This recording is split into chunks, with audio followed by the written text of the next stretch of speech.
Okay, hello. Is the sound working okay? Is the first question that I have.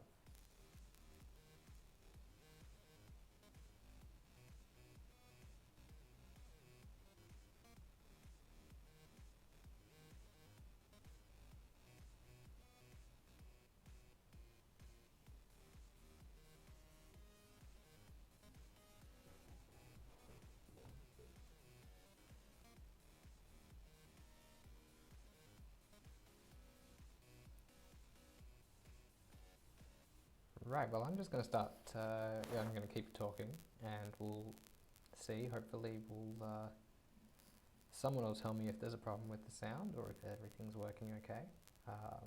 Yes, okay, all right. Is it too loud, too soft? How's it sounding?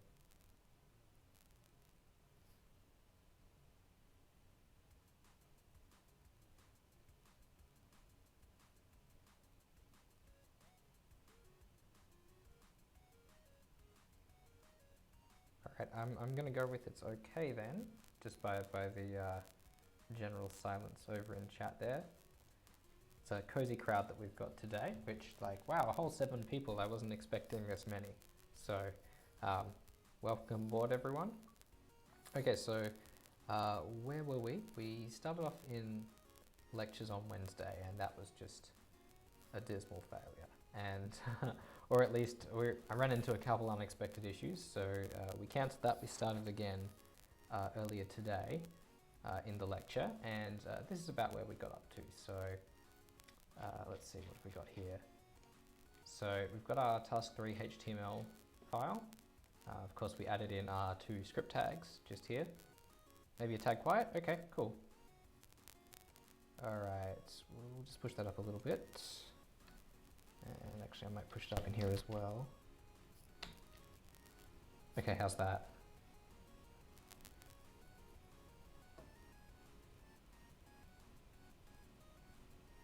I feel like the latency is pretty nasty over here. I would have thought that the university's network would make things lightning quick, but I don't know, we'll see.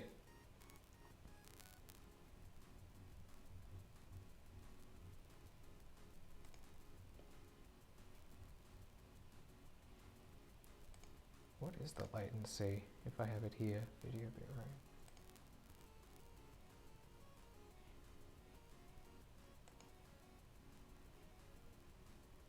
Okay, all right, cool.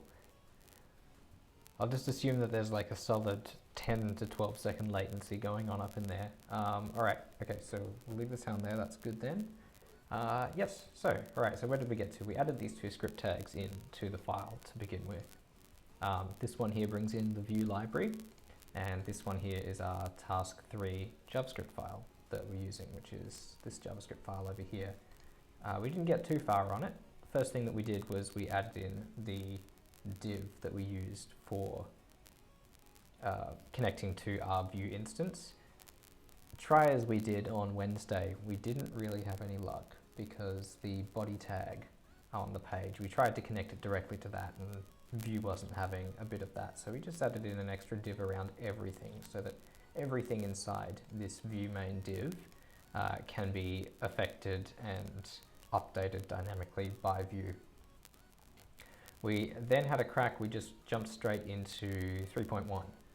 So 3.1 was this one right here, where we mouse over the blue box and it increases the count. And what do we do to do that? So we had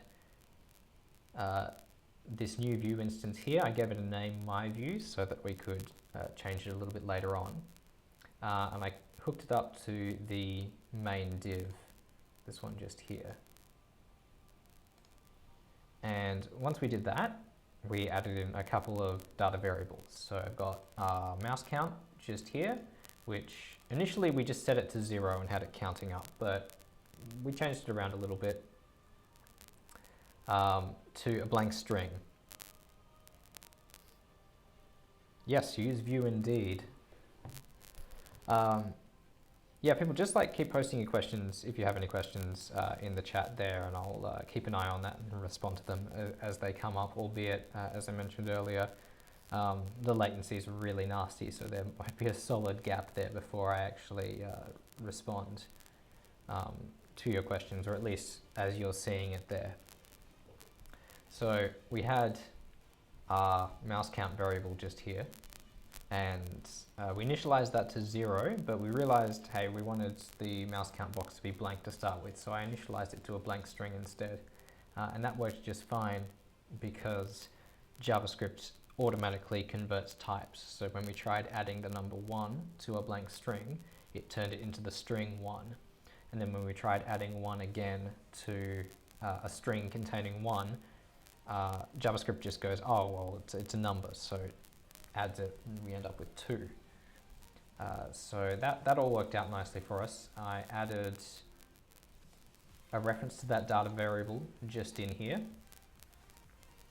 and so that would get rendered into the div at all times and updated dynamically. And then I added a v-on binding, or an event binding for the mouse over event, which incremented mouse count by 1 every time that happened. And it just directly accesses that data variable, which matches to this one just here. And that gives us the page that we have just here. So we'll just refresh that. So it starts off blank, and then exactly what we were expecting. So that's all good. The next thing we did was we skipped ahead a little bit so that we could get a couple of the easier tasks out of the way before we went ahead with getting into actually doing the blog post part, which is going to be the challenging bit. And I think we might take the same approach today. We'll get all the other easy bits out of the way just now, and then jump into doing the posts side, the blog posting side of things, and just work through each of the other activities as we go once we've got that sorted. So the other bit that we did was we did the menu just here. So clicking on the menu button to bring up the settings page, as it were, and then the back button to come up again. And we used conditional rendering for that. So what that looked like was that we created a new variable called main visible, and I set it to be true. So it's a Boolean variable. And we said, okay, we'll use conditional rendering, which is this v-if statement. So what the conditional rendering does, for those of us who need a quick refresher on that, is if whatever the condition inside this attribute is, if that evaluates to true, then the item gets rendered onto the page. And if it doesn't evaluate to true, then the item doesn't get rendered. So we had a v-if here with main visible, and then we had a v-else block here. So if main visible is true, then the main div gets rendered. And if it is not true, or in all other cases, which is obviously not true, then the main div doesn't get rendered and the menu div gets rendered instead.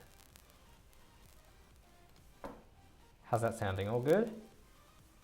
I'm going to say that's all good. All right, so what are we going to do next? Let's take a quick look at what our next activity is. So we have adding our first post. We'll come back to that in a second, I think, because we can play with background color. That one's going to be fairly straightforward to do. The rest of these are going to be all involving the post stuff, and let's do them all together, I think, is the way to approach that, or at least that's the way I'm going to have a go at it today. So let's take a look at the background color. So we've got the, as you can see, background color text box on there, and we want to use its value to change the background color of the page. So let's go ahead and do that. Now I believe originally we had it happen whenever you clicked off of the box. So that was the onChange event. We can use the onChange event, or we can just use a model event, which is what we're going to use here today. So I'm going to say, I'm going to create a new data variable called background, and I am going to set it to, we could set it to blank. I'm going to set it to none. to begin with. So background is none, that's good. And then we are going to have to link that in somehow to what's going on our page. So what's going on the page? We have where is it hiding? Ah, here we go. All right, so it's this input here, and we can use V model to have it so that the input automatically changes that variable. So the variable was called background. So now in theory, when I change this input, it's going to change the background. So if that's all worked, it should, oops, that's not that, we can just get rid of that. If that's all worked, background should start off or be initialized to the value none. So let's take a quick look. Of course, I could have completely messed that up. Let's find out. Did I save the JavaScript as well? I did not save the JavaScript. That would be a good idea. All right, here we go. Menu. All right, there we go. So background color is none. So that's all connected up all right. And then what we want to do is we want to link that to the actual background color of the document. So how are we going to go about doing that? Let's see. We really want to be modifying the body element here. So the model background. Ooh, this is a good question. This is a little trickier than I thought jumping into it. This might be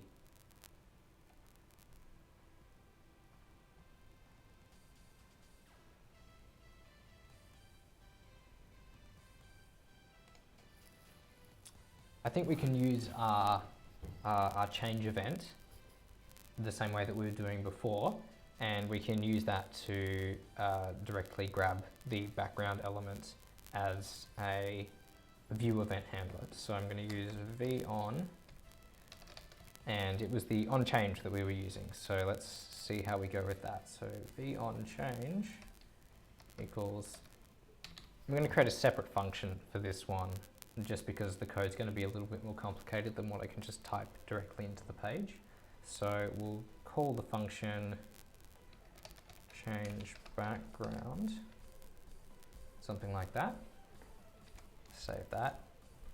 And to work with this, we're going to need to set the background or create a new function in our view. So we're going to use the methods for that.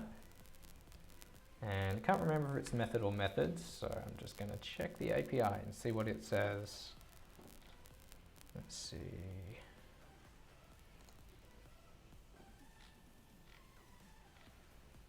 All right, it is methods, plural. So let's take a quick look at that. Methods. Syntax is very similar to the data side of things. To our data variables. So change background was what I called it.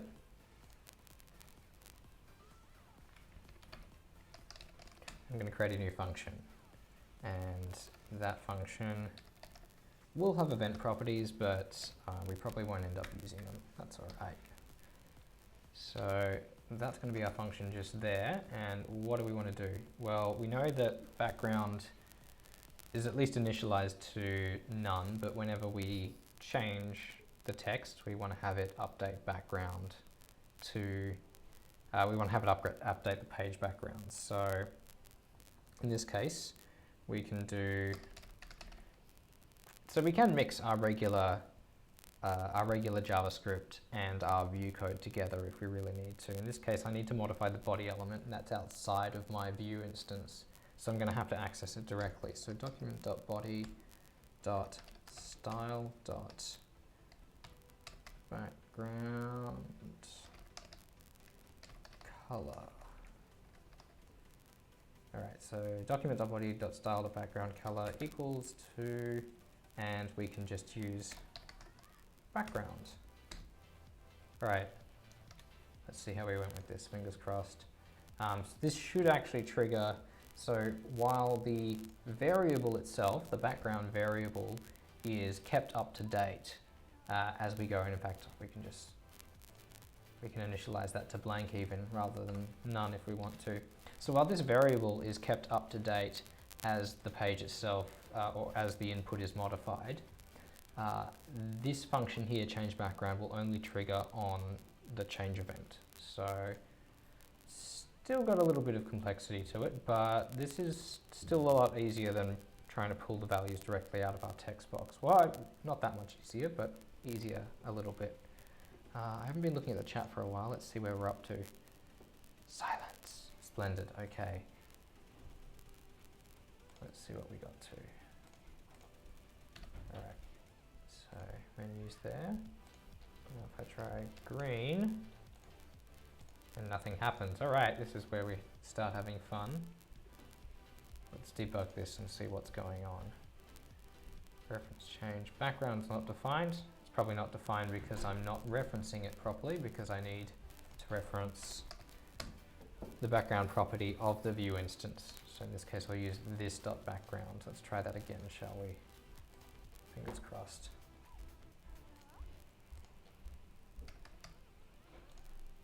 Okay, there we go. So not that much easier than what we were doing before, but also not horrendous. Or rather, it's definitely not any harder. I'm glad you're having fun there, Golden Dragon Rider. Nice. Okay. I was gonna have a timer going for this. That's okay. We started at 10 past. We'll see how we go. All right, so we've got our background color part working. So now it's the part that, or at least I've been dreading. We want to get all of this blog post stuff happening. So how are we going to go about doing all this blog post stuff? I'm going to use a Vue component for the blog post because the component makes everything a little bit simpler to work with, at least. Or rather, it breaks everything down into more workable chunks. So we want to figure out what data we actually have to send in to the component, because the component's going to be retrieving its data from different places. The component might have its own copies of data that we don't need. Or rather, it might have its own copies of data that it can manipulate directly, but for the most part, we're creating these blog posts and... Nice. I'm guessing that's you there, Izzy. Anyway, now I've completely lost my train of thought. Nice, good job. That's on me.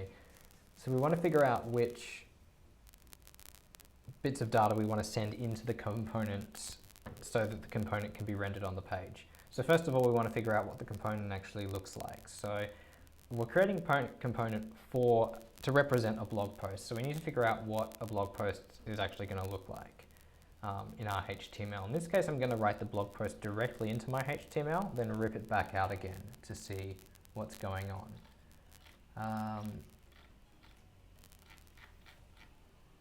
Let's see.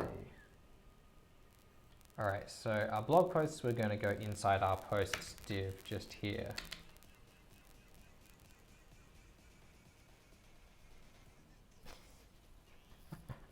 Nice. All right. So I'm going to create the structure of a blog post in my posts div and go from there. So what does our blog post need to have? First of all, it's going to have the section that is the date and time, or the date stamp. And then it's going to have the section that's going to contain the content. So we're going to have perhaps one paragraph for the date and time. And then we're going to have one paragraph for the content. Now, for web sub purposes, I believe I specified what those should be called. Yes, post time and post content. So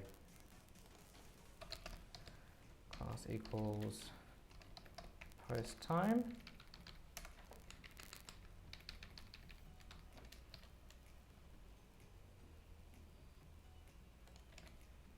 Okay. Post content. All right, so we've got post time, we've got post content, and I believe we also are going to have a button at a later point in time for closing or removing our posts here. So I'm going to put that next to my, or at least floating on the right of the div. So I'm going to have button. I think I literally just used an X in this button to indicate that it's a closed button. So I'm going to do that again. And this was all that made up our blog post. To wrap this up nicely, I'm going to put it all inside a div, just for good measure. It just makes managing the whole lot of it easier, but we wouldn't necessarily have to put this in a div. So let's put that there.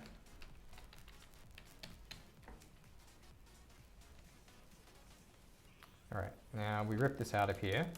So that's the content that we're going to have inside our posts div. And we can put this into our Vue component. And hopefully that'll make a bit more sense in a second. Right, so we put this in our component in the template area. All right, so template, or under the template property rather. And because this is a multi-line string, I'm going to escape every line at the end with a backslash. I like putting a space in there for good measure, but that's just me. As you can see, it's recognizing that it doesn't actually need the space. There we go.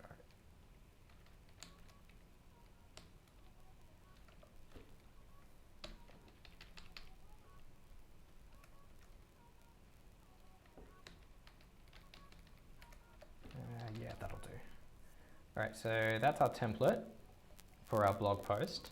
And now we're going to start putting in our Vue placeholders. So I am going to put in something for content. And I'm going to, and I'm doing this in whatever order seems appropriate or just as I go. So I'll be jumping back, maybe not appropriate is the word. I'll just be jumping back and forth to different bits and pieces, but if you don't necessarily have to do it in the order that I'm doing it, you can do whatever order works best for you if you're working on these sorts of things. So let's go back here. Okay, so we've got that. That's not the content. All right, let's put that there. Okay, so we've got time and we've got content. What else are we going to need? So we're going to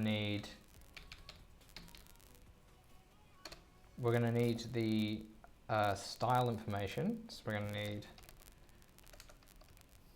to need our style, and what are the different bits and pieces that we could get as our style. So let's take a quick look at those. You know what? I'm just going to get this out of the way because we're not using it. It's just taking up space. Okay. Right, so what are the different style attributes we can apply? We can apply the text color, blue or red, and we can apply bold or italic, at least for the moment. Let's start with those. So blue, red, bold, italic.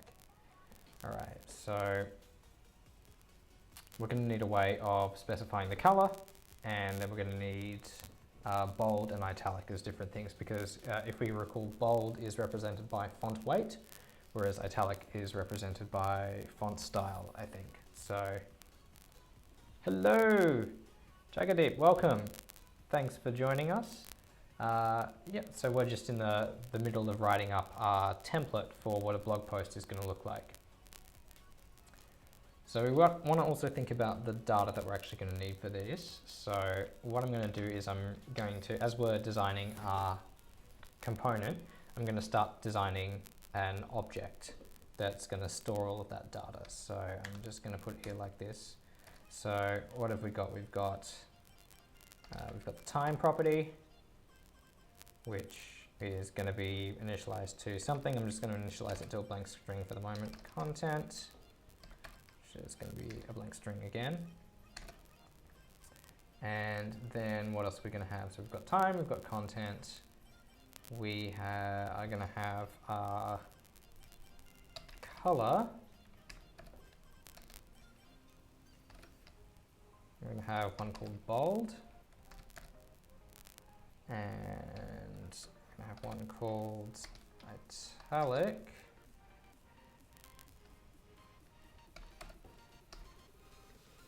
All right, I think that's a good start. Also, sorry for butchering your name before if I did. Like, pronunciation, too white for my own good sometimes, people. Let's see, okay. All right, so we've got time content, color, bold, and italic.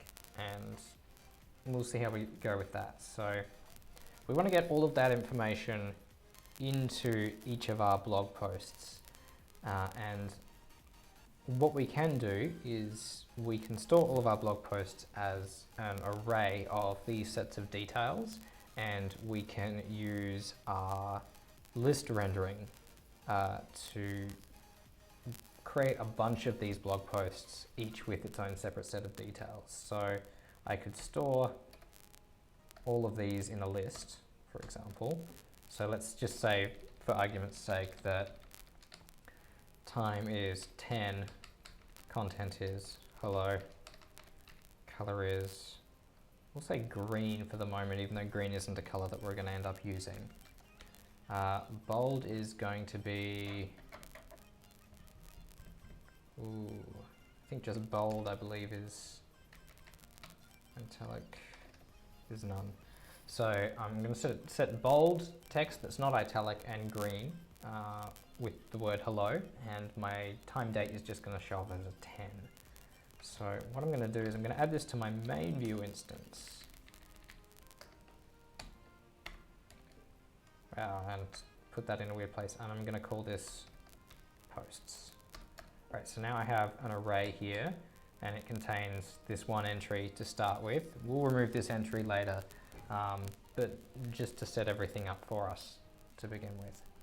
All right, so we've got posts, and we know what a blog post looks like. So how do we get this information into our blog post here? Boolean.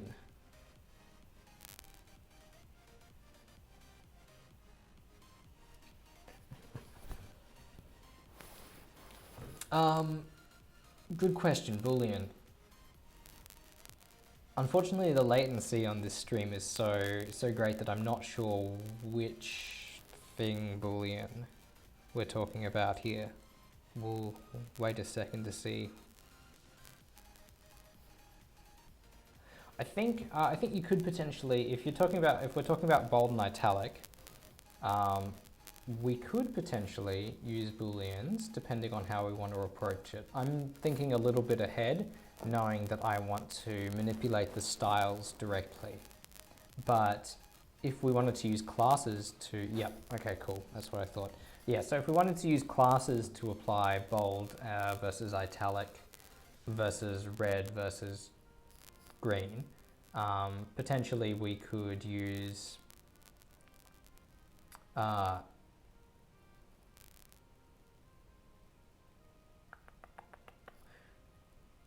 Vue's notation for setting classes on an element using a true or false value for each class name that we want to apply to that element. But you know what? Actually, yeah, let's go ahead and do that. That's a good idea. All right, we're going to set bold to true. We're going to set italic to false. All right. And then we're going to have to create classes to match for those in our CSS. So in this case, I'm going to create .bold,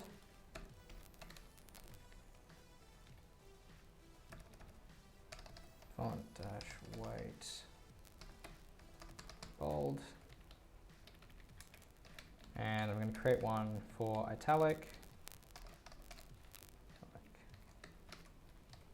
Font style.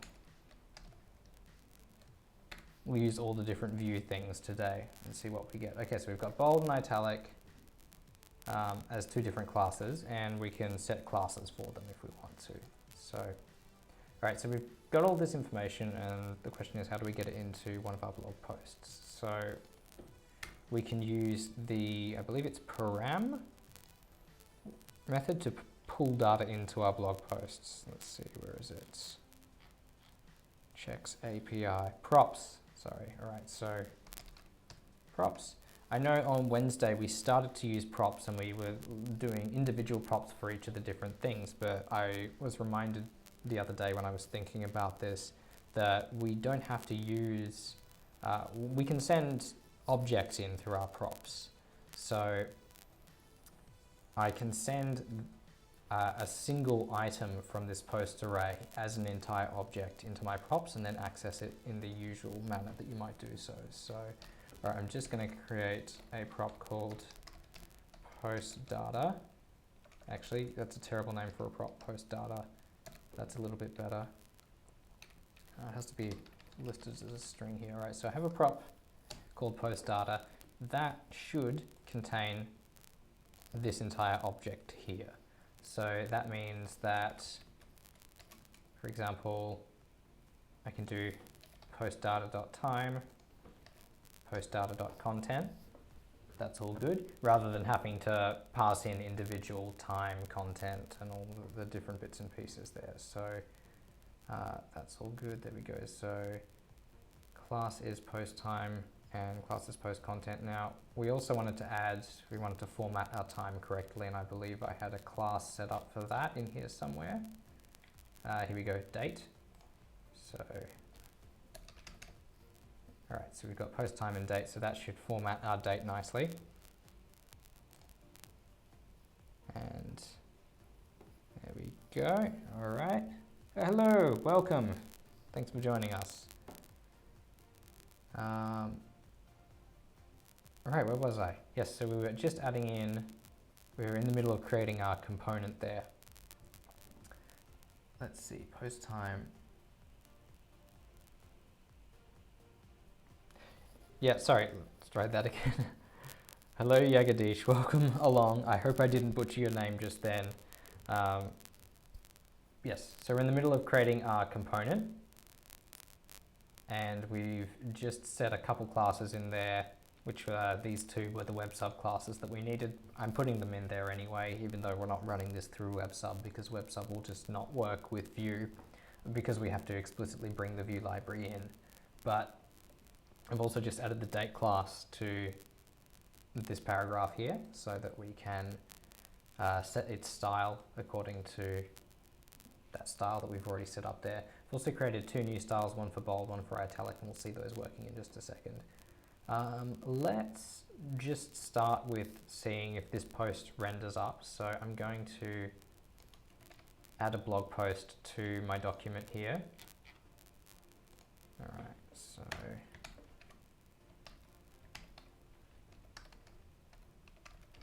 right, so that should render one item of that template straight into the document. But we do need to get all the data into there. And to get the data into there, we're going to need to do two things. We want to render one of these for every item in our array of posts here. So we can use our list rendering for that. So we can use v4, and I'm going to call it post in posts. I think it was posts. Was it posts? Probably. Yes, it was posts. All right, so for each of the items in, awesome.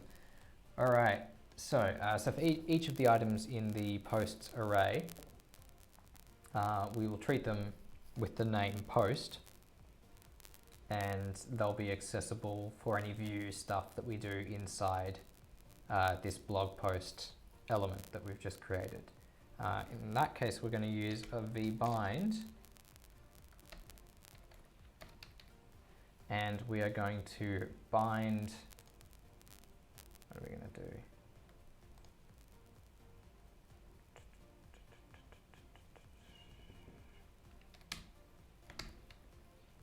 I'm forgetting how to use a vbind right in front of us. All right, I believe it's going to be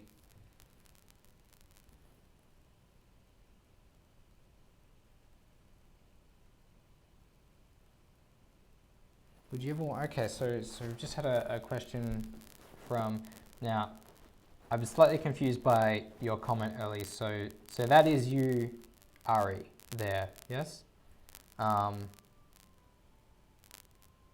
Ari takes credit for that. Okay, all right, I'm hoping that's you there, Ari. Let me know if I'm interpreting that wrong. Okay, so yes, I said that I was saying that we can't attach Vue to a whole body, and in this case, Vue encapsulates all of main, so it like, yeah.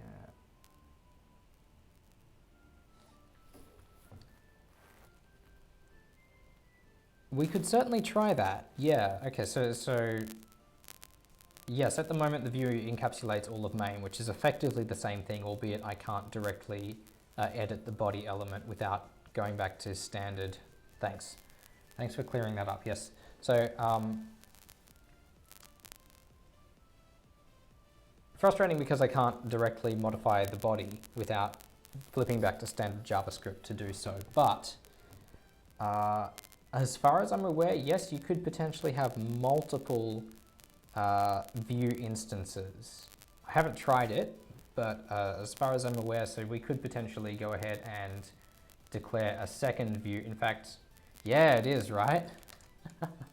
Yes, the latency is terrible. I haven't really played around with the settings to see what's going on there. Maybe if we do this again, we'll try and get the latency a little bit better. We could potentially create a second Vue, so I'm going to call this my Vue 2 and Vue second. All right, so we'll just, I don't know, create an element called hello for argument's sake. So going a bit off task here, but the question was, could we use multiple separate views? And the answer is, I don't think we could use the same Vue instance across multiple divs or multiple elements, but we could potentially have multiple Vue instances in the same document. So I'm going to create my hello that we've got there, just as some data, and go ahead and I wouldn't, just as a side note, I certainly wouldn't try nesting them in each other. That could get weird, but in theory, we could do this, Vue second, and something like this.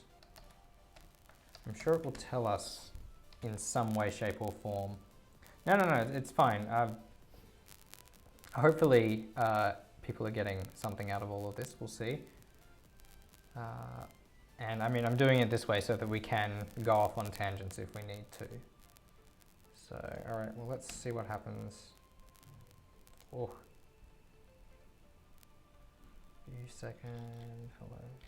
And just checking that I didn't do something crazy there. No, I don't think I did anything crazy. I'm guessing based on what just appeared there that this means that we can only, in fact, let's just take a quick look at the page. Yeah. Getting a phone call there, that's all right. Okay, so looking at this and what just happened, I would guess that we can actually only have one going at any given time. But yeah, because nothing else is rendering there. Why is... Can inspect and see what happens.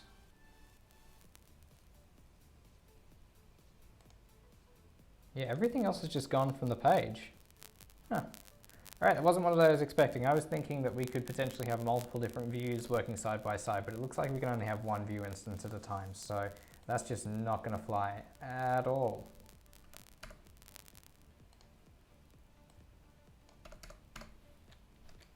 All right, back to where we were.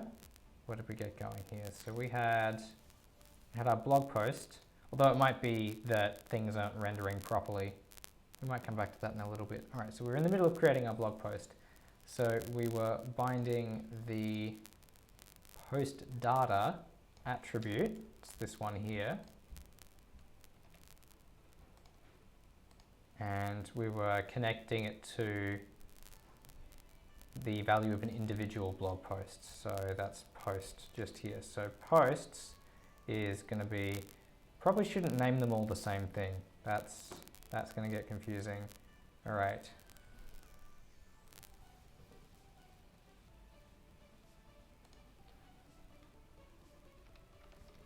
I'm going to call this one post R so that we know what's going on there. Okay, so post R is our array of blog posts.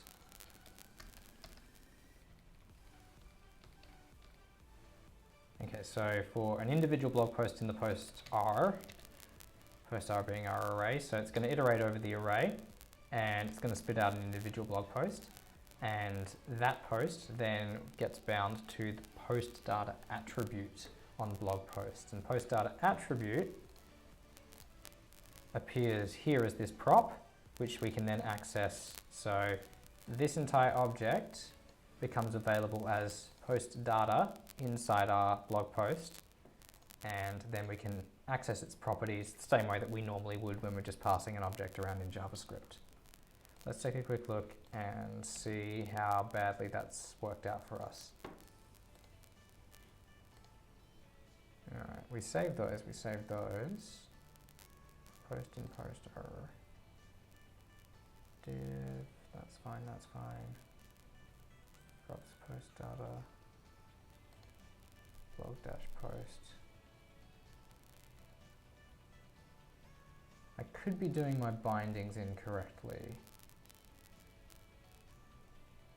I'm going to check the documentation to see about my binds and see what's going on there.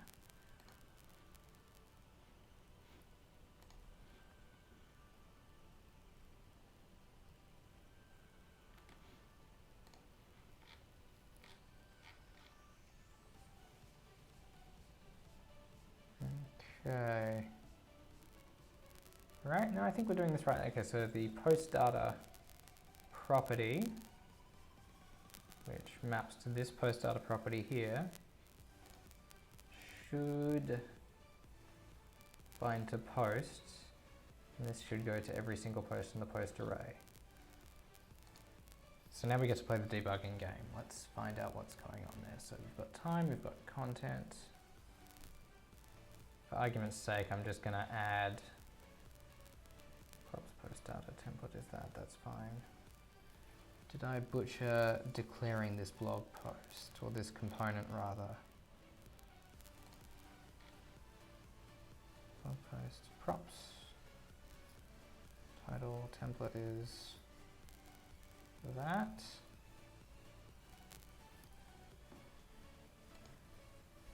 For good measure, I might just combine this using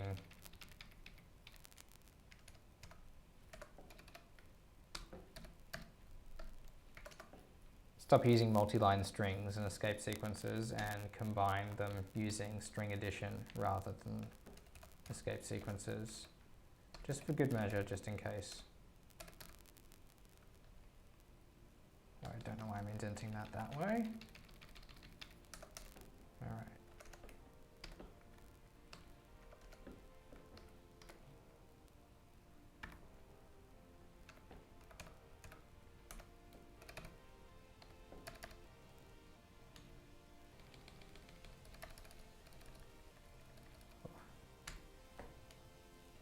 Okay, so there's my template just there. So let's see if that does anything, shall we? No, it doesn't like it. What's going on there? No errors. Okay, it doesn't like it and there's no errors. So clearly we're doing something right. In the very least, we should have this button being rendered onto the page. So component is blog dash post. I'm going to remove the dash just for good measure, although, no wait, that's actually one that they use in the example, so that's no fun there. All right, we've got props there, props is post data. Post. Title is that.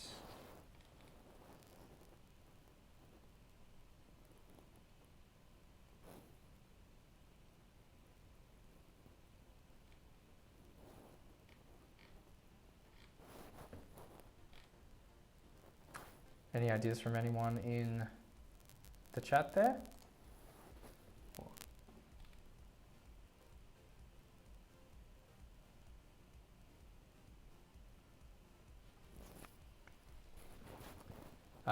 Yes, getting back to the chat. So I've been away for a little while, but yes, if you wanted to use Vue for multiple elements that belong to different parts of the page, they all need to go into a single Vue instance.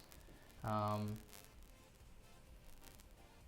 use them as a script to attach them where you want to be a children ROM. Yeah, it just means that your data section of your main Vue or of your single Vue instance is going to be potentially having a bunch of different stuff in it that you might not have originally wanted there. Let's just take a quick look-see. So post time, post data time, that seems okay. That seems okay.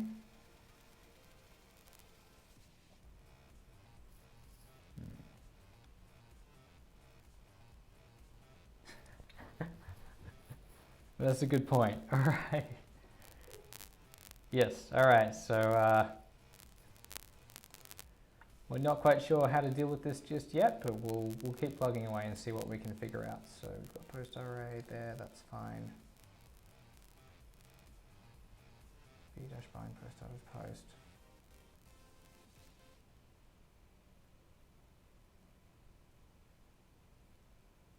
All right, well, we can start just by testing out an individual post for the moment and see what we get. So if I pass in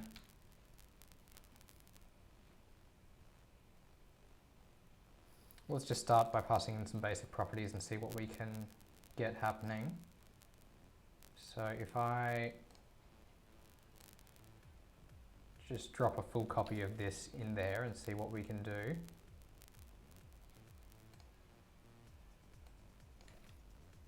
We'll just see if this does anything and go from there.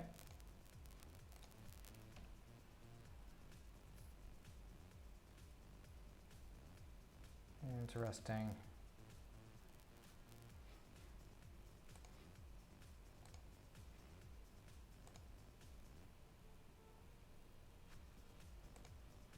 Oh, okay. Okay, well this is interesting. So we can see that the blog post is showing up, but it's not actually getting affected by the Vue instance in any way. So Vue is not rendering it properly. Okay. ID is posts. That's interesting. All right, so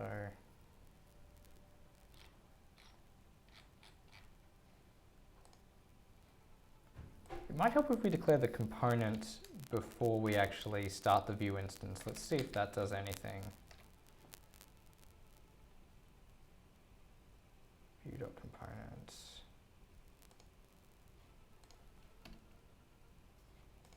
Did I save that properly?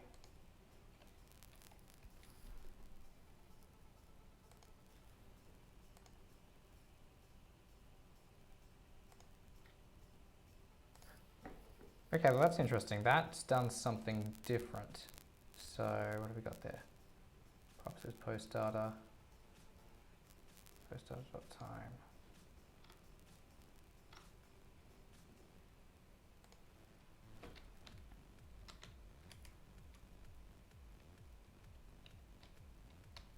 Let's just see if we have anything working now.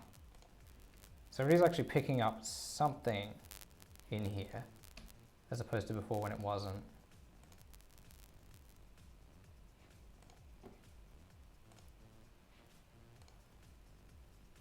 For post in post array.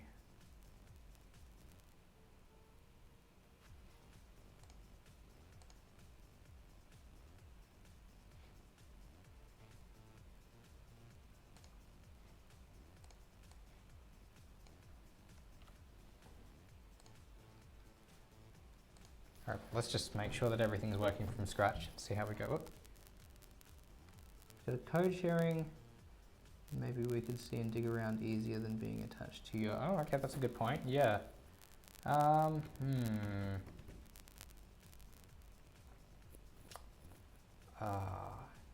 You make good points. I'll have a think on that in a second, just because I do need to be able to pull down the file and run it again. Although, actually, hang on. Yeah, you know what, you're right, let me pull up a new.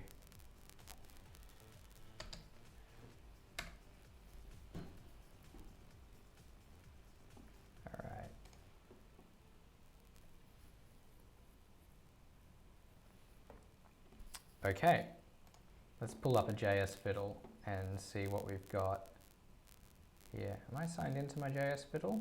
I am signed into my JS fiddle, that's fine. All right, we'll pull that across and see how we go. All right, well, here's all of our styles.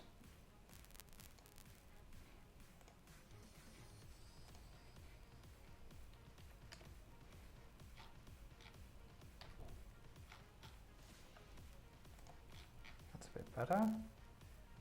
All right. And our main HTML. So I'll just grab the stuff in the body and put it into our JS fiddle and see if that does, or see what that does. All right, and then our Vue instance, let's pull all that data across.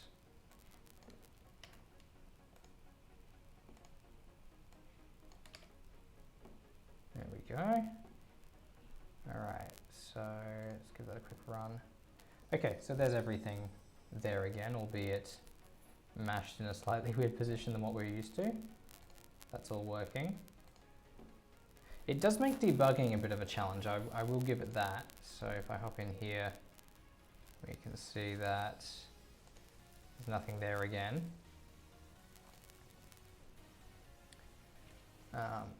But this is the URL just here, I'll dump it in chat. So that's where we're at there, okay.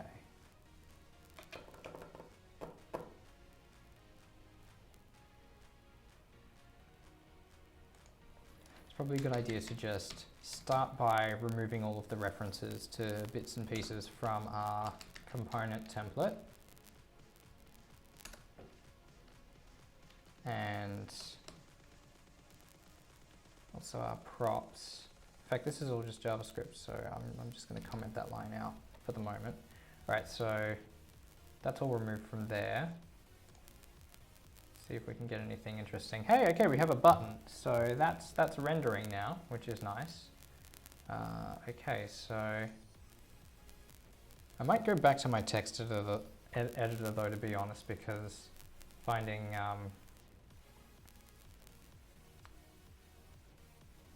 yeah, not as clean to work in.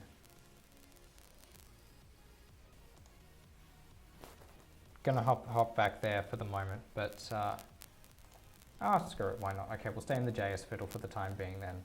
Okay, so let's think about bringing our data back in and seeing what we've got. We might have to bind every individual attribute if we need to. So let's see where we're going there, but hopefully not.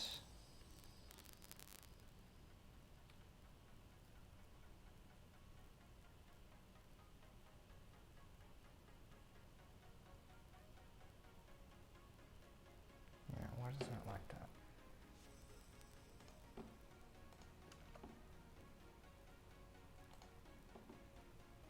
Okay, where were we?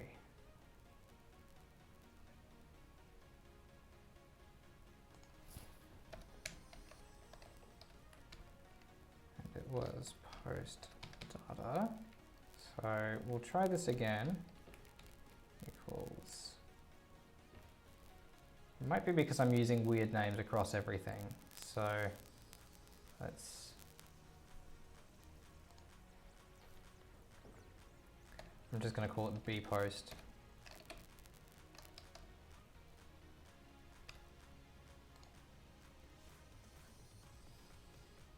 All right, post array.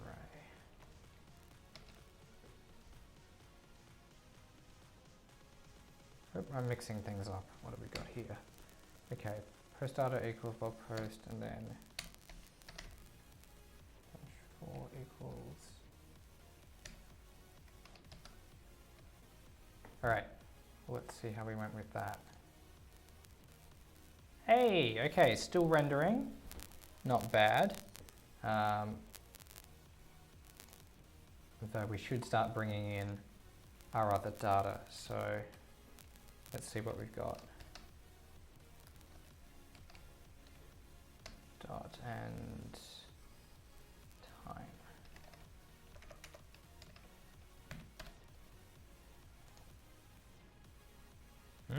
okay. Doesn't like that.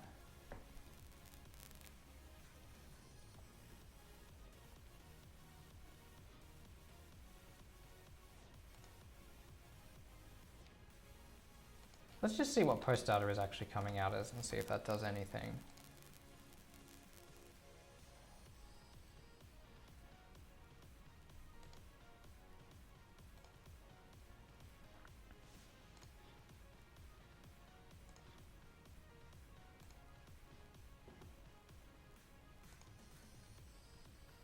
Interesting, okay. Feed class.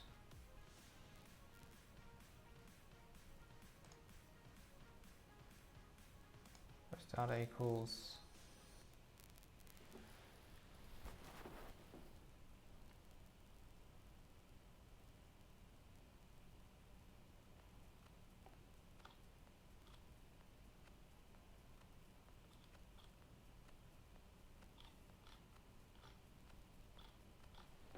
Bear with me, people. I've just gone back to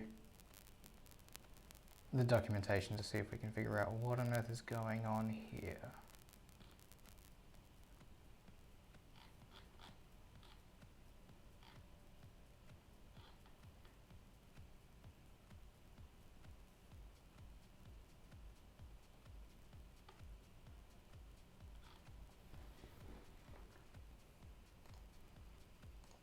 Are we looking at anyone? Anything? Ah, okay.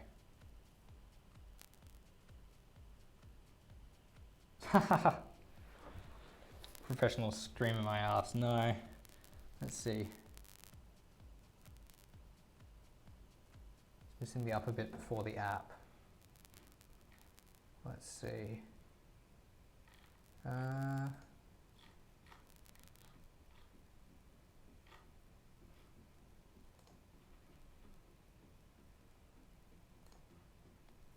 All right, well, this is what it's at now. Hang on, let's see. Hopefully that fixes it. I believe that the JS Fiddle does keep different versions floating around, so I might have sent you, hang on, what did I actually send the first time?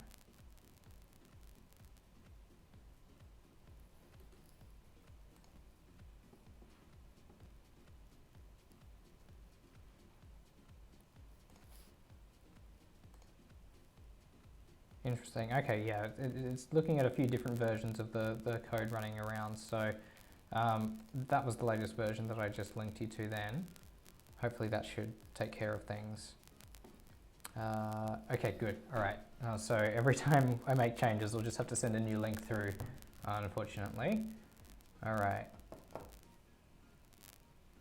Now, what could it be that is messing us up right now?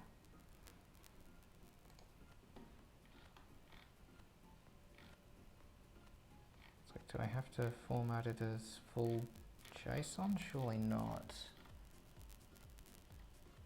Props, post, flow post, props, post, that's fine.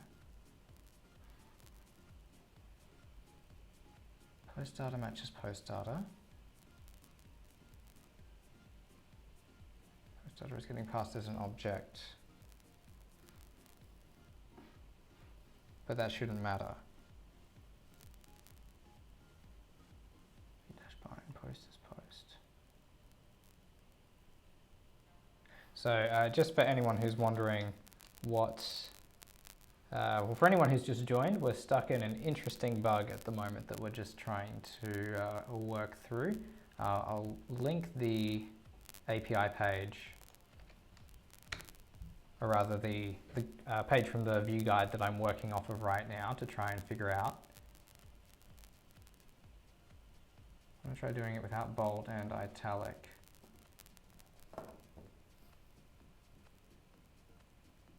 Interesting, okay. Yeah, sure, okay, we'll pull those out and see what happens.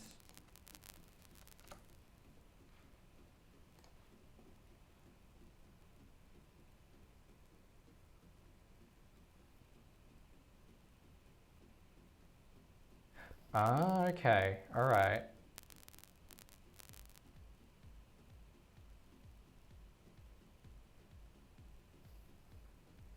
Okay, all right, we'll see if that does anything. What did we get to here? Let's find out. Inspect element, post data time. Not quite getting anything.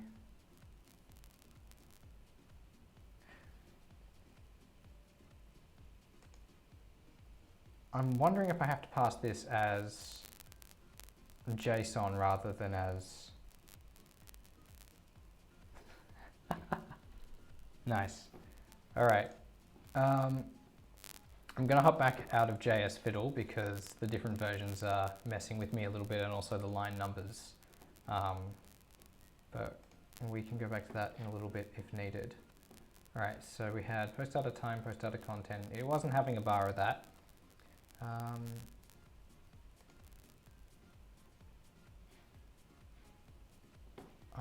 just looking to see if it just doesn't like the way that I formatted my objects, perhaps. No, surely that should work regardless.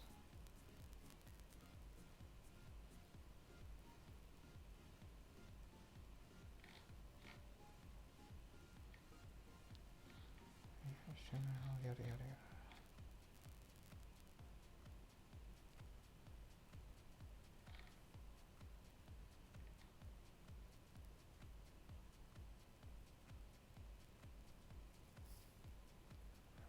To post objects will be automatically available.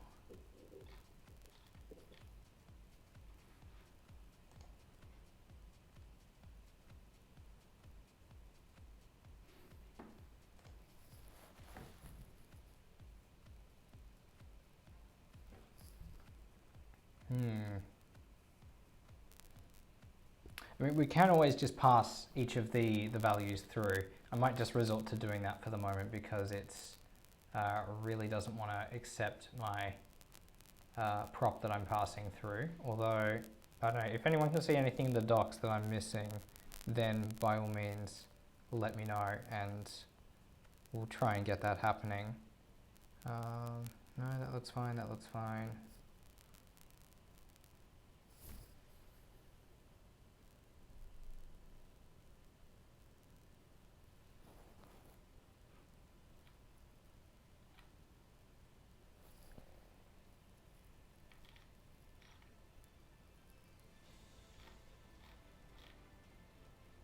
Interesting, no, that's not it. What have we got? All right, we'll pass all of the arguments in, though I'm mildly displeased about it. We'll find, see if there's anything else that we can do. No.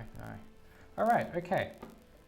Yep, let's just pass them all in through the bind. Oh, wait. Hang on. Let's update our HTML to match what we managed to get happening over there. All right.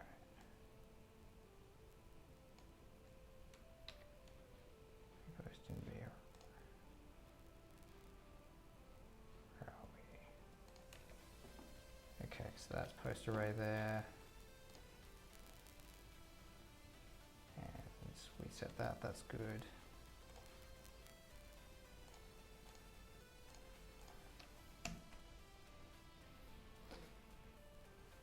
Something different happened then, that's for sure. What just happened there? Post div is empty again.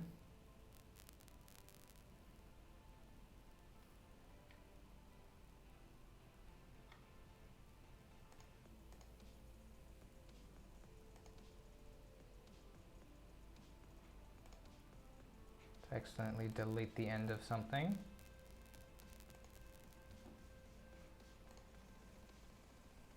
My template missing something maybe.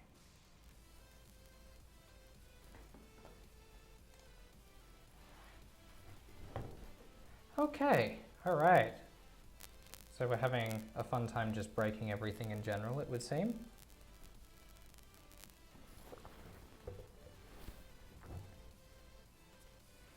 Post data's there, that's post data there. Did we ever figure out if it made a... Actually, yeah, that's a really good question. Where did the blue box go?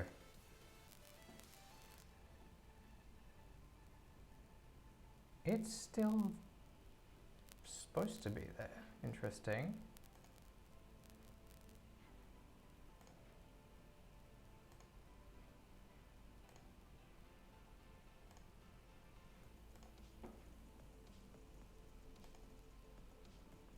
Interesting, its size disappeared. Ah, it's probably because I got rid of all of the styles. Yeah, that would do it. Come back CSS.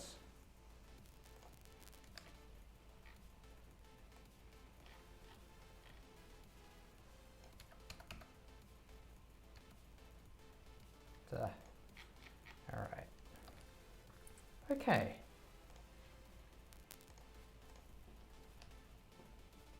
Okay, right, so everything's back where it was before, and elements aren't getting rendered.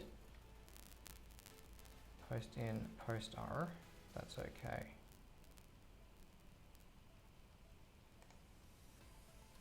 All right, so let's just bind out the individual parts of the elements, just because this isn't playing ball for the moment. Hopefully we'll be able to figure out what's going on here later. But, okay, so we have, what are we going to need? Okay, we'll just call this post time, we'll call this post content, and bind each of them individually. Not optimal, but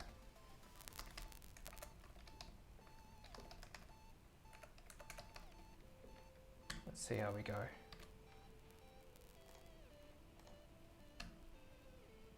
Okay, interesting, they're appearing again. I'm still passing my post data directly in, aren't I? Post time equals post.time.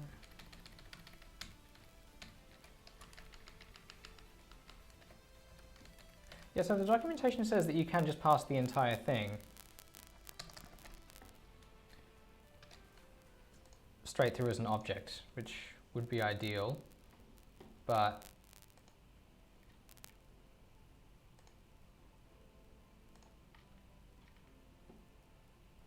interesting. So it's rendered all of them in now. Like, am I just binding these really badly? Maybe it doesn't like the caps. Oh my gosh, if it's the caps that it doesn't like, that is just, that's just not fair.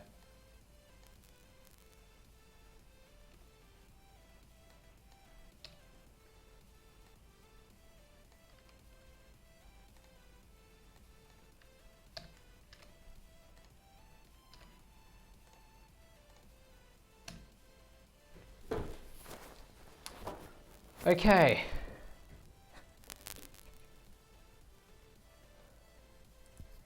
All right, everybody, I think we got there. Lowercase. Oh, goodness me. We're learning all the quirks of Vue together. All right, well, if that's the case, let's just do what we were doing before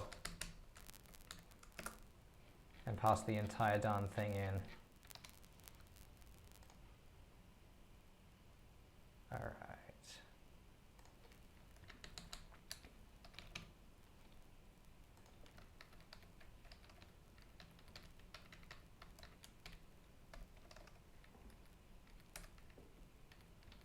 Worst case, we can just undo everything we just did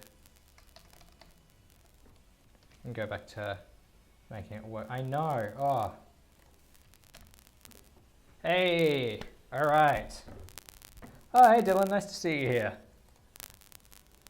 Oh, all right. Whew. Okay, so that's the hard part out of the way, apparently. Okay, so we've got our post time and our post content, right? Okay, so we've got our post time and our post content, and we want to apply our styling to that now. So we're going to go ahead and apply our styling through the use of bound classes and styles. So we can, all right, here we go. So vbind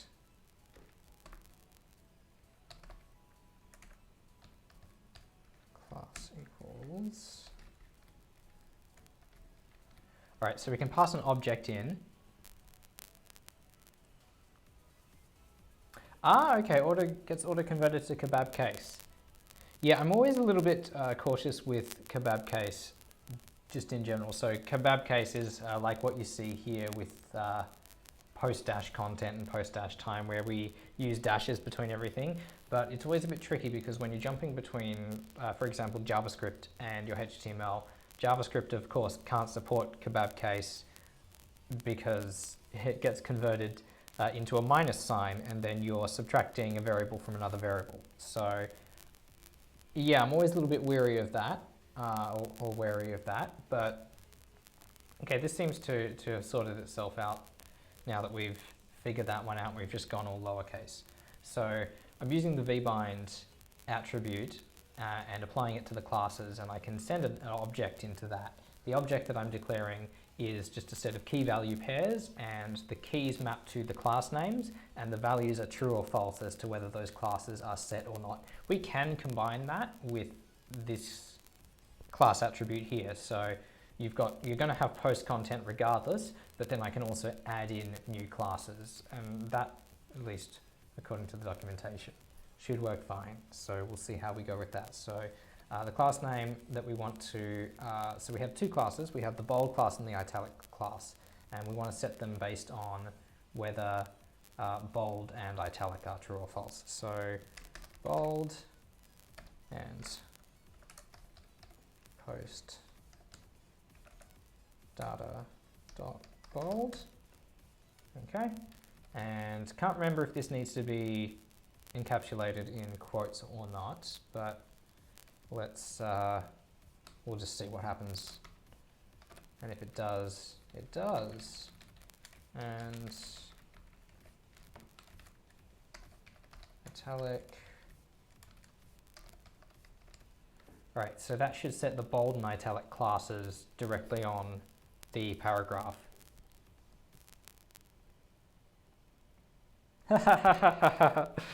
That's a good one, Ari. No, I don't have a life. What?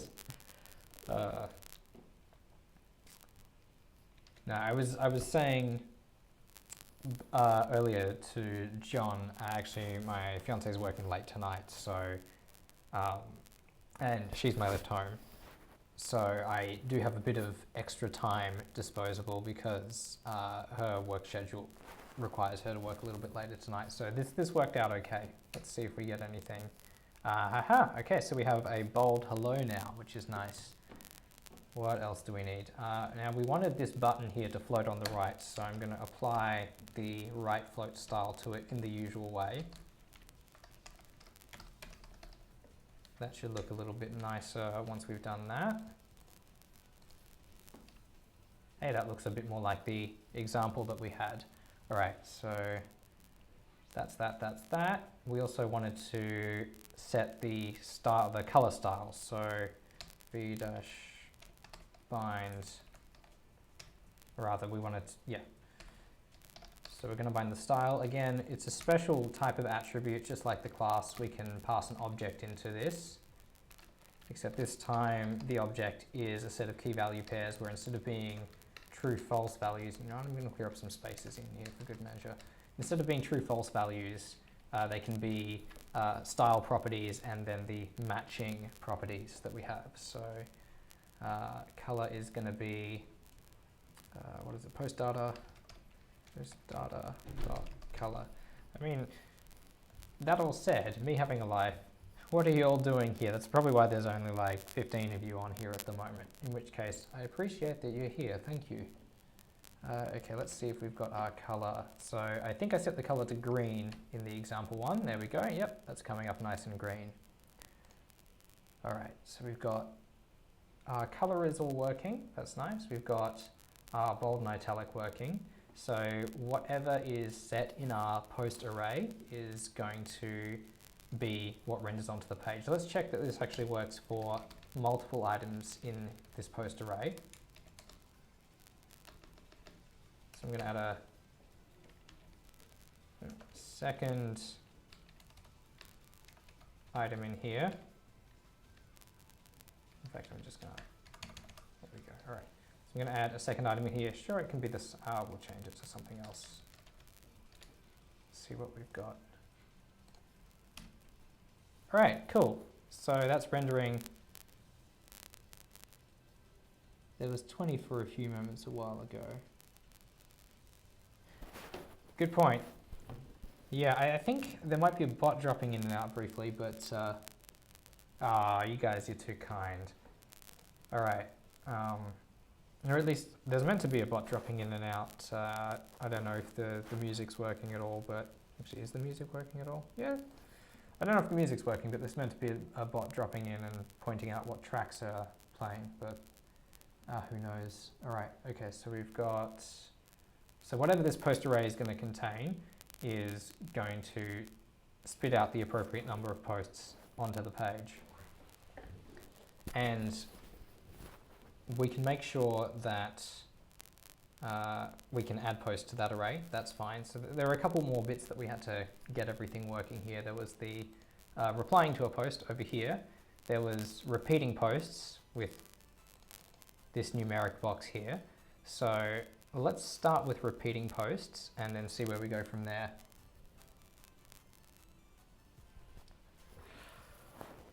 You make good points. All right, so let's start with the repeating posts and go from there. We know that this array, the content of this array is going to be reflected onto the page. So if we want to create repeating posts, we can go ahead and create. You can hear the music. Nice. I think the music is very quiet. I've just got it playing a little bit in the background, not too loud though. Yeah, so if we want to create repeating posts, we just need to create multiple entries in here. So we want to get all of the data, all of these bits and pieces into here to start with.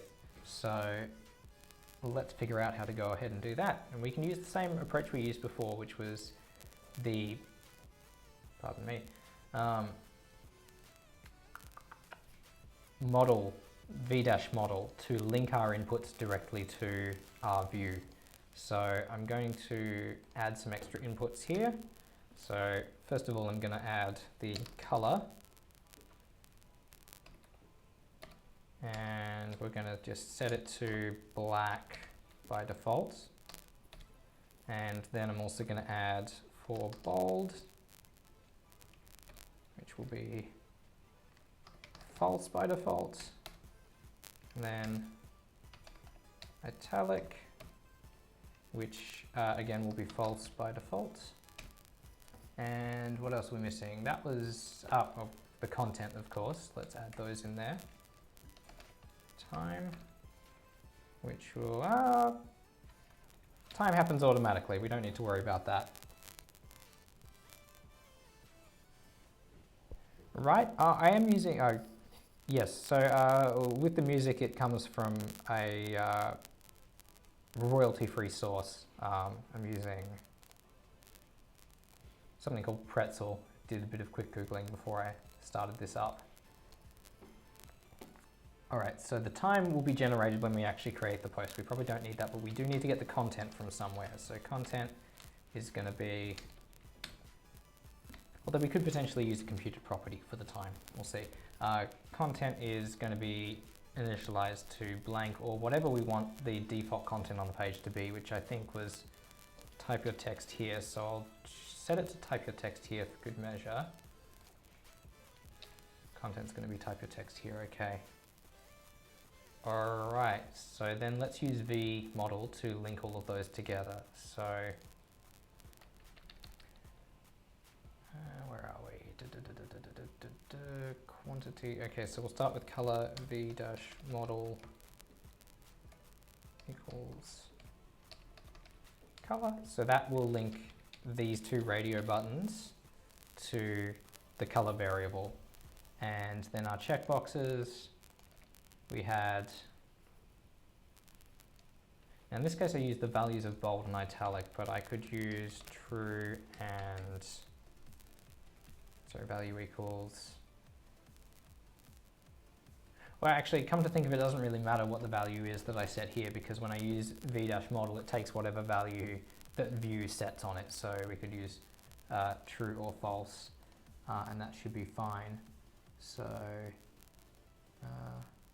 actually no, never mind, value should be true.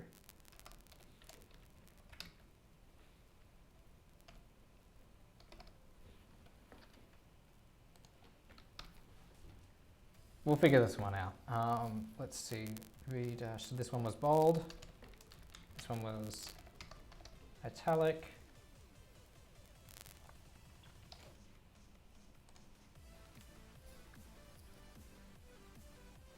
Okay. We'll just have one post that updates dynamically for the moment.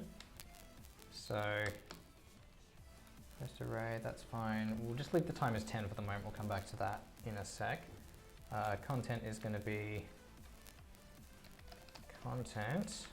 Color is going to be color. Bold is going to be bold. And italic is going to be italic. All right. Let's see how we go. Whoa, okay, something happened there.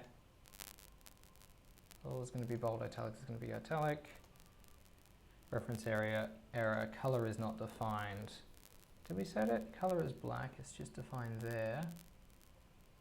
Color is color. Ah, we didn't link the color. Did we? V-model color. I might just give it a different name for good measure.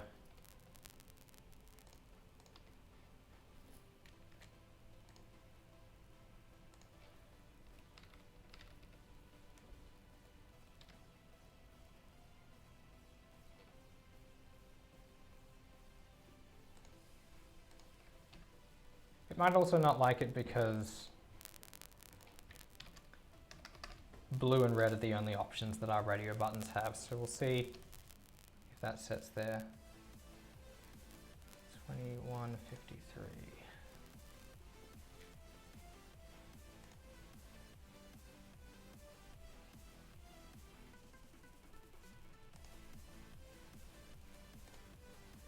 JS line 21. Oh, and then I didn't update them here because of course I didn't. All right, p bold, p italic.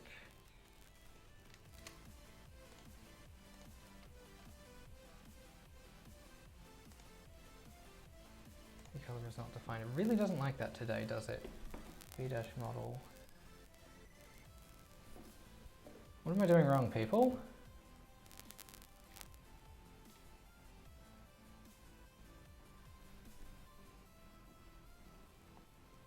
Pretty sure I'm using V-model over here. That should directly modify those ones, yes?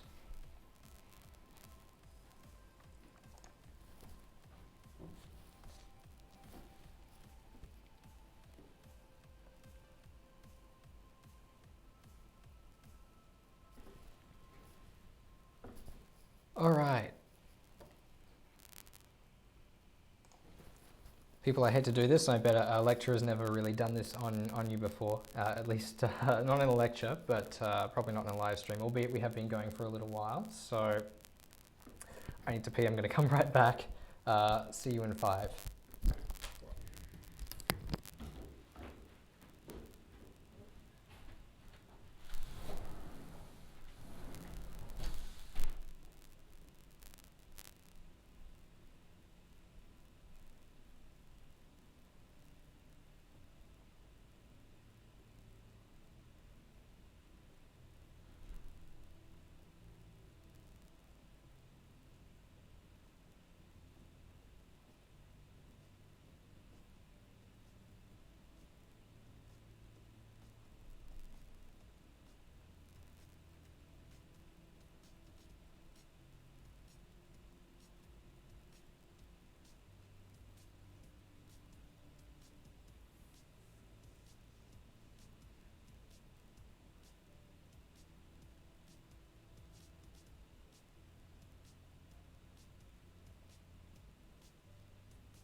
back.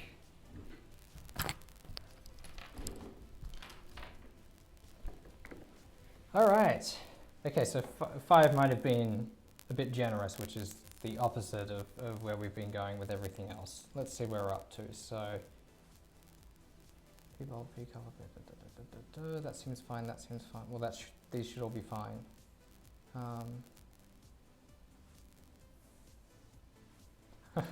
Nice. All right.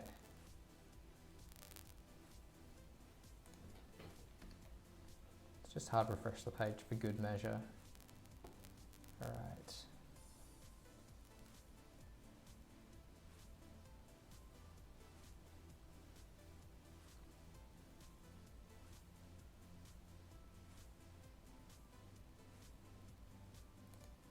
I probably have to use the this keyword, don't I? That would be about right. Let's find out.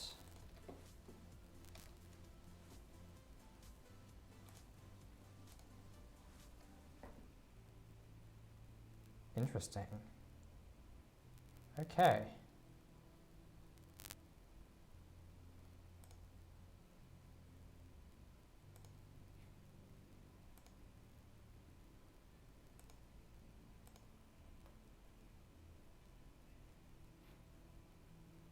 The counter's still going.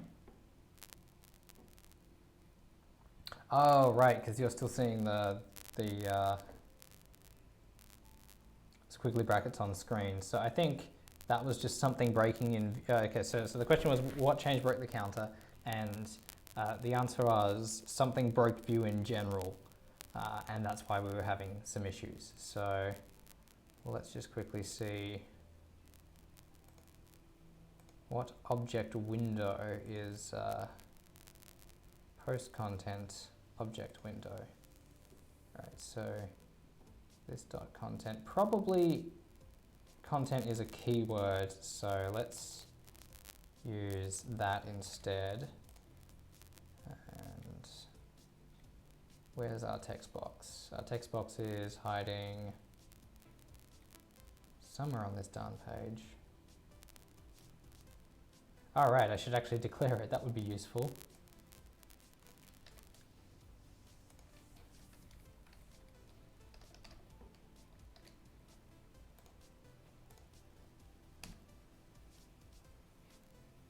Okay. All right, that looks a little bit better. Albeit the content is currently type your text here. Not that the post button does anything right now. Okay, so text area contains p-content, or is linked to p-content on here. And p-content is initialized to type your text here. That seems fine, that seems fine.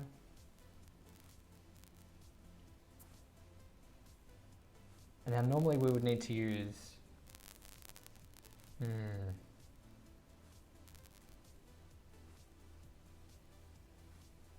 a computed property. Yeah. Yes, yeah, we just broke Vue, exactly. Now, it's note that these are whatever the values are initialized to at the start. So in this case, p-content should just have the value of type your text here, if I'm doing this right.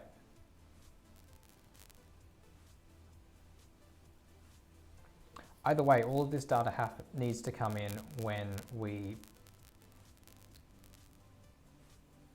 All the data needs to come in when we click on the button anyway. So we can just link this to a button click and generate the post. We'll just get that out of the way now because what we're doing in here probably isn't the best way to be doing things anyway. So let's take that out of there. We'll make it a,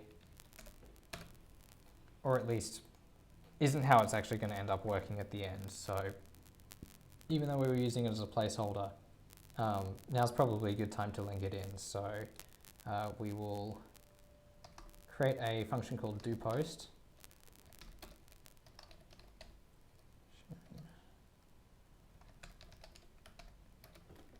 We probably don't even need the event just there. That should be fine. All right, so we're going to create a new item in post array. So this dot post. All right, so we're going to push this object into the post array and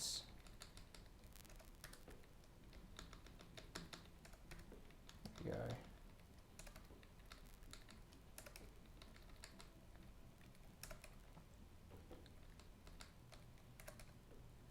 Okay, that looks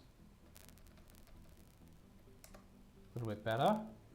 Now, because this function gets run whenever this function gets run, this means that we can actually evaluate out the date at this point. So we could do just date like that, .toString, and that's going to run our date just then when this function runs. So it's going to push a new object with all of this data into our post array, and hopefully that'll render out onto the page then. So let's see how that goes. I just need to link it to the button. So where's our post button? Right, here it is. V-on. So we'll use an event binding. And I believe it was called doPost. So that should run that function as soon as we click the post button. So hopefully we'll actually get something happening now. If I refresh the page. Wow, we broke Vue. What happened there? doPost is not defined. I didn't save my JavaScript. Okay. It's not the first time we've done that. Okay, that's better. All right. Okay, and there we go. So just quickly reloading the page. Blue was selected. Let's see if we know that the issue before wasn't that it was black, so we'll find out. There we go. All right, so same as before. Let's see if this does anything. That does bold. Doesn't do bold. That does italic. Doesn't do italic. Okay. Now this all sort of works because if something is because of, we've done a little bit of hackiness stuff here. So we've said that, yes, indeed. All right, so what we said is pbold's value is true, which is a string at the moment, but it's true nonetheless. So that gets converted to, when it gets converted to a true-false value, it turns to the value true because it's true. Whereas when that is not set, it becomes none. So then, or at least like it becomes like an empty array effectively. So it becomes none or something to that effect, which evaluates out to false. So that actually works in this case. So yeah, we're fudging things a little bit, but there are other ways we could have used the fact that the value is set to bold versus the value being set to italic before to just directly set the styles if we wanted to. All right, so that's all of that sorted. That's all of our basics. So the next part we were going to do was the number of posts that were there. So we're going to create a new data property here called pcount, which is going to store the number of posts that we're going to do. We're going to initialize it to 1 for good measure. And this is, we're still going to need the same for loop that we originally needed when we were doing this, but okay, so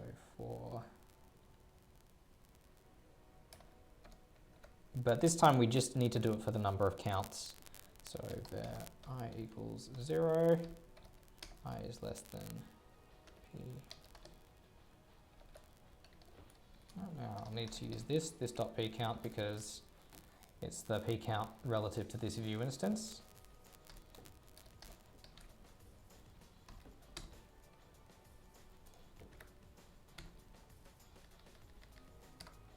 All right, that'll do. Sure, that'll do. All right, so we've got our for loop here. All right, got our for loop there. And then we can use the, now which one was it? It was this quantity here. So v-model All right, so that should link the counter directly in.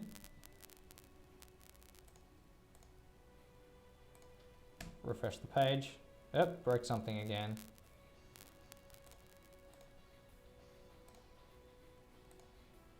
There we go. That's that. That's that. What line does it say it's on? Line 12, column 9.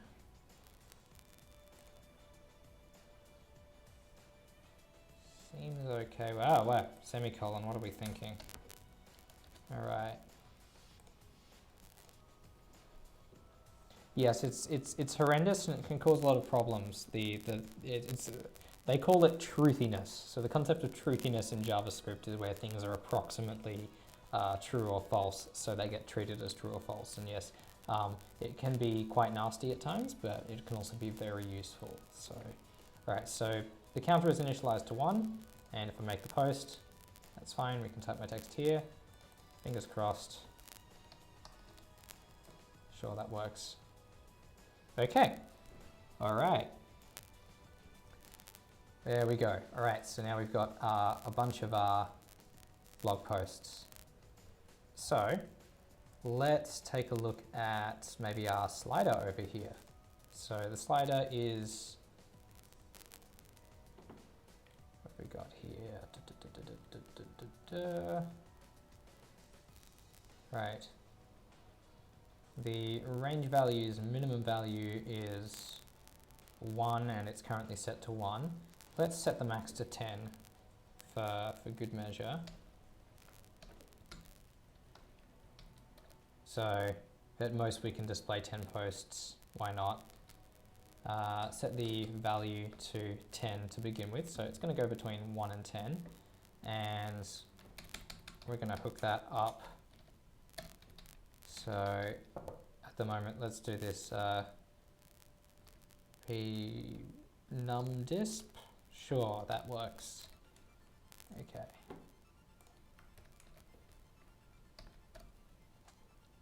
All right, so we initialize that to 10. That's all well and good. Now,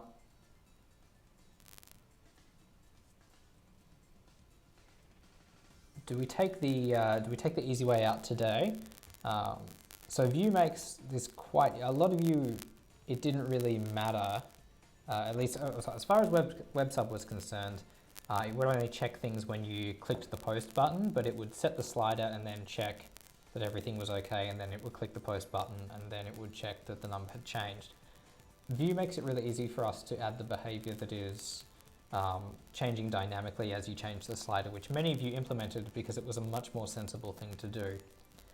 So we'll start with that, and if everybody kicks up a fuss, we'll see if we can figure out how to make it do it as part of the post function. I think it should be doable as part of the post function. So this is changing the number of visible posts. Let's just start by making it change with the slider, and then we can work it to change only on the post button. Only show the count oldest posts. Yeah, that's a very good question, because that would require the posts to be all displayed in reverse order, and it's that's true. Yes, it did matter. Okay, so yes, a number of you assumed, which was fair. It's a reasonable assumption to make that yes, it was going to be when you moved the slider. We'll start with moving the slider and go from there. So okay, we've done numdisp. We've hooked it into our slider, so our slider starts at 1, goes up to 10, it's initialized to 10. That's all good. And what we can do is we can take advantage of Vue's conditional rendering and use that to change the number of things that we display. So to do that, we're going to need to keep track of how many posts we actually have, and then we can conditionally render the ones that actually are used. So to do that, we can take advantage of the v4's indexes that it has. So for vposts,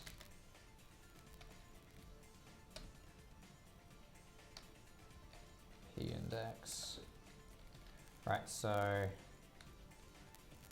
yeah, sure.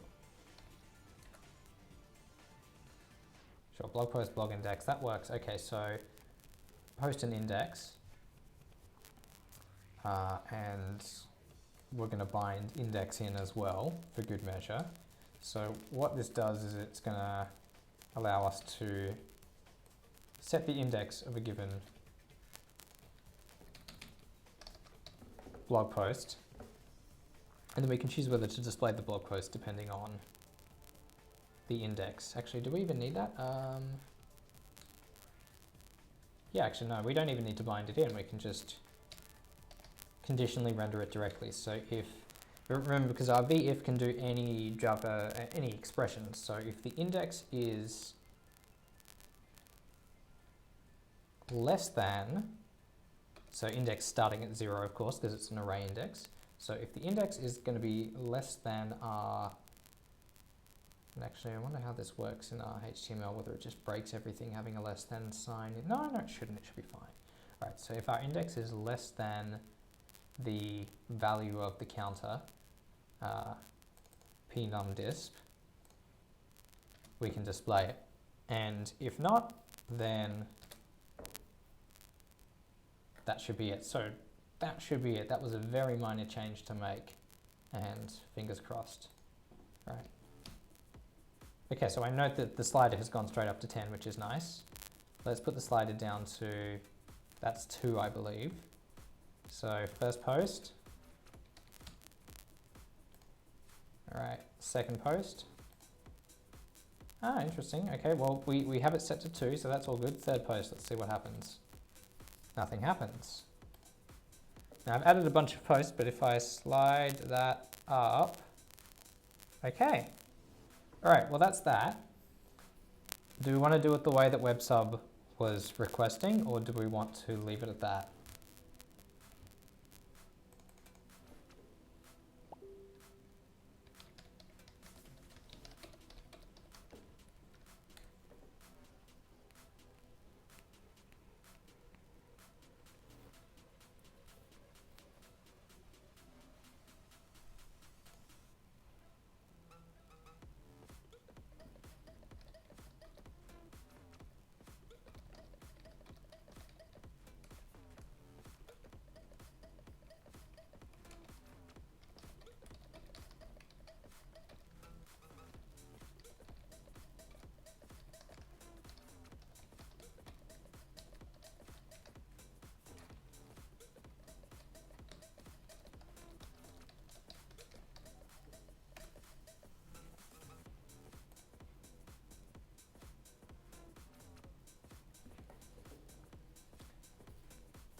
I think one interesting thing to note about this as well, so yes, thank you very much, that is indeed awesome. One thing I think that's interesting to note about this as well, so previously there were a few different approaches to doing this. Okay, we'll leave it as is. There were a few different approaches that we could take to doing this. One of them was to just set the display property of the posts to none. The cool thing about conditional rendering, so if I set this down to 2, you'll see that it actually just takes the items out altogether from the DOM. So those elements just don't exist on the page right now,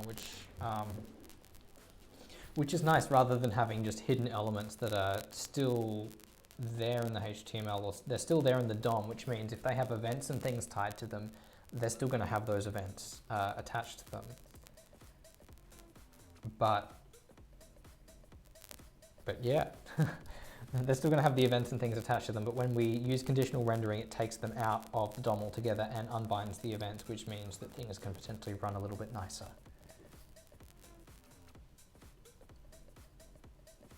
No, Dylan, this way wouldn't work for WebSub, because WebSub was very pedantic. It would sort of set the control to where it wanted the control to be, and then check that, and then it would do the checking after you press the post button.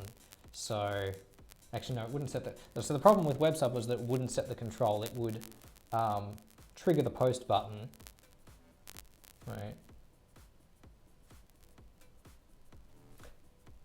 Take 3. It would manually set the control, but that wouldn't trigger the on-change event that would normally be required to have everything update. Move elements to the right-hand side as webcam is cut. Ah, right, yes, okay. No, good point. I should just, you know what, I'll...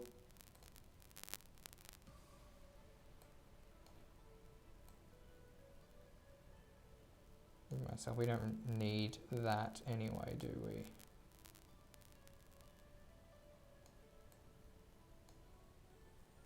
Okay. How about that? That should be a bit better. So I flip myself around. So this is getting a little bit weird for me because now everything's backwards for me, but we'll see how this goes. So yeah, so you can see down here that the elements are just not appearing in the DOM at all, which is nice. Yeah, so WebSub, because WebSub didn't trigger the event when people moved the slider around, it would just directly change the value and then it would click the post button to see that the right number of posts were displaying. Because it didn't trigger the event that would be triggered when you moved the slider, that resulted in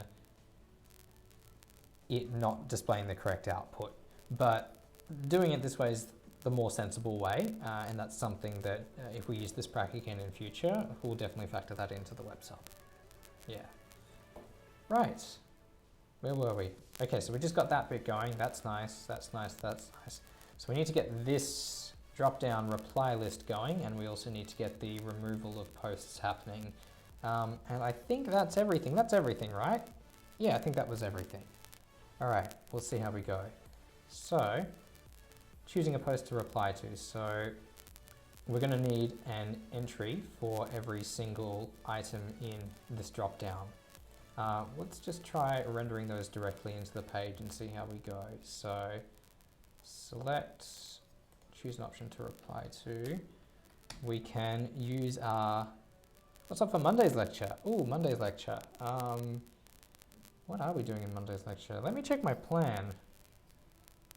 We're going back to server-side stuff next week. So I think we'll be starting to talk about get requests and post requests in more detail. Again, let me check my plan. There's a plan. Work. All right, here we go.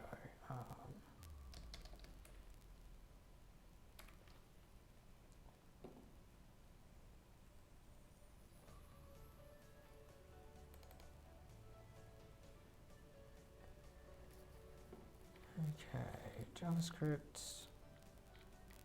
Oh, we've already talked about that. That was before the break. How was that? Dynamic routes. Dynamic routes middleware user input session.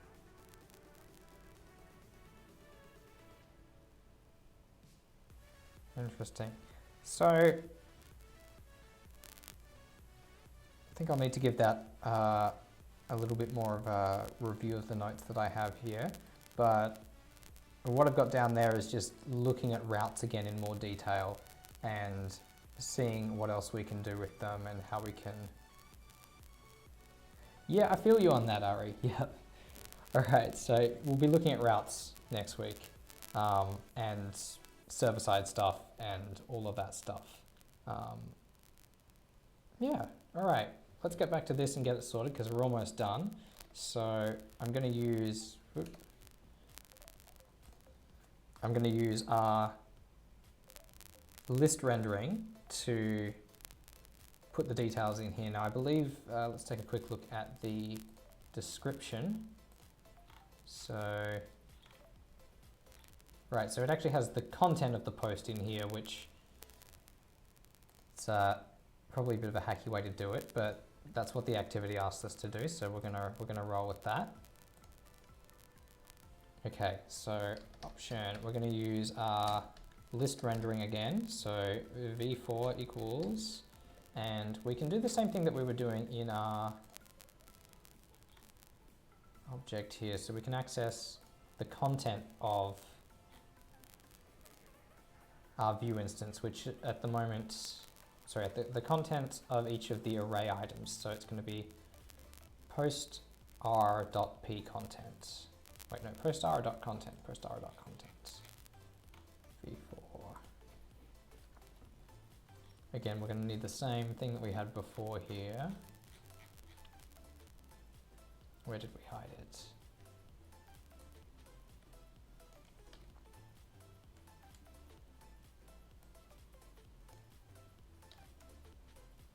Okay. All right. So it's going to create a new option tag for every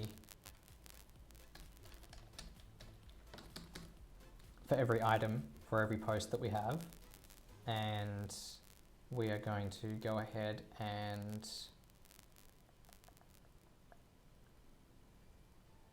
what are we going to do? We're going to put the post content in there, so it's going to be post.content. Right, so that'll get the content of each post. Let's see how we go with that. Create two posts.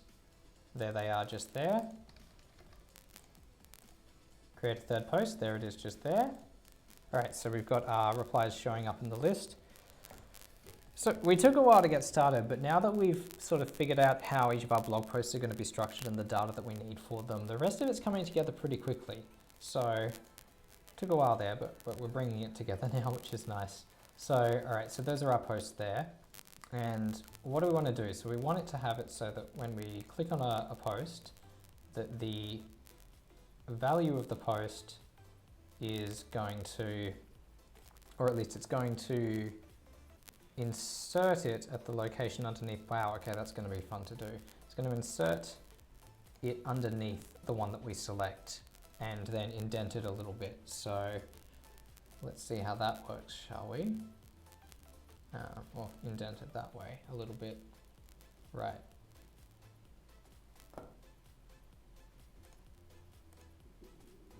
First of all, I'm going to set the value of the options. So I'm going to say, and I'm going to bind it to the index in the array that I'm connecting it to. That'll make it useful for me to link it to a specific item. So, right. Is it vbind? Yes, vbind. Value equals. All right, so that should link to that, which is nice. All right, so in theory, if I go ahead and refresh that, now when I look at this drop-down list here, and I look at each of the posts in there, yes, the first one has a value of -1. This one's value is 0, and it relates to the 0th item in the array, which is nice. So now when I select that, it's going to have the value of 0. Now I can use my vModel to link it to my Vue instance. So p_reply_to, or rather, I'll just do it all lowercase, reply to. Could we say that the post objects / divs have the post array attached to them? Almost, yeah. Yeah, just about. Or at least they have the different values in the post array attached to them.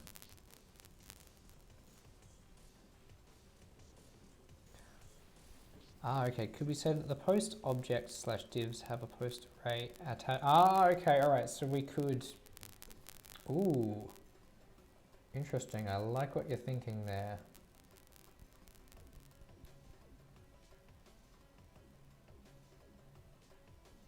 I can't remember whether that would have worked in WebSub or not, but we're not running this through WebSub, so we potentially could, in which case, interesting. Okay, yeah, all right, let's do this. Let's do it then. Okay, so yeah, Ari's idea was that we could nest posts inside other posts and pass them along. Since we're passing the entire object around, that should, in theory, be doable. So post array, okay, so, okay. things could get interesting when we try and display it in the list.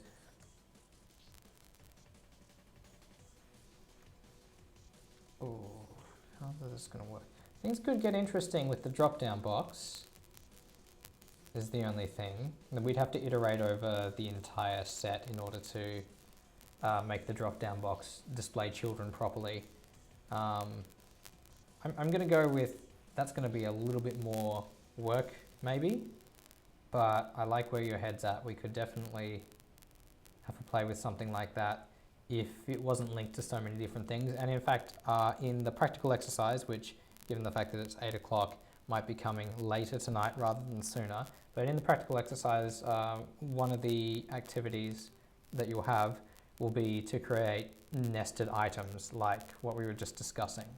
So too complex because of the way that we're hooking it together at the moment, but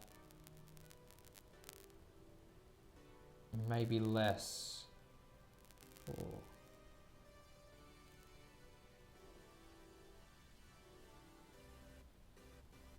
Just give me a second, I'm just having to think to see if there's a way that we can do this off the top of my head.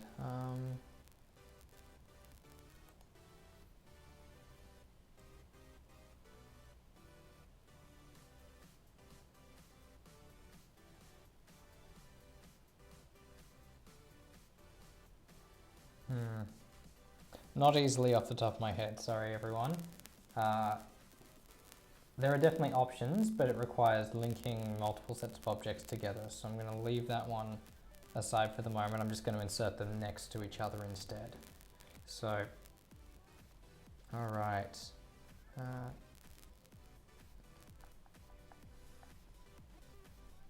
Where were we up to? We had, okay, so we had p_reply_to that we were linking that to. So I'll just add that in here.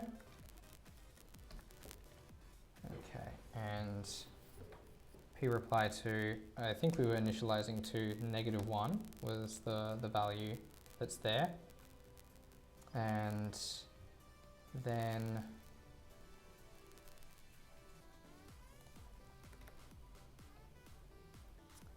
we just need to insert at the correct location in the array, and that would take care of at least replying in the correct spot. That's a good question, Dylan. So we could potentially implement the indents just by virtue of the fact the elements are nested inside each other. So the outermost div, rather than putting the elements next to each other, we could nest them within each other, and that would result in the indent increasing each time. What I'm just going to use is a variable to keep track of how many levels deep something is, and use that to set the level of indent that we're going to have. So, all right, what have we got here? That looks good, that looks good. Yeah, I don't know how I ever thought we were going to be able to do this in the lecture. We've been at this for 2 hours, hot dang. Has it been 2 hours? Yeah, it's been 2 hours. All right, okay. And there goes my stomach. All right, what have we got here? So, we need a way of inserting into a specific location within the array. I can't remember the exact method for doing that off the top of my head, but I feel like there's a slice or a splice method. So I'm just going to have a quick Google to see what the appropriate way of doing that is. JavaScript insert into array at index. There we go. Someone's asked the question already. Okay, so push goes to the end of the array. Here we go, splice adds elements within an array. So I would say that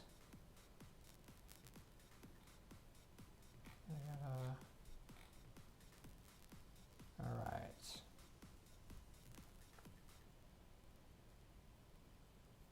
Index position 1, remove 0 elements.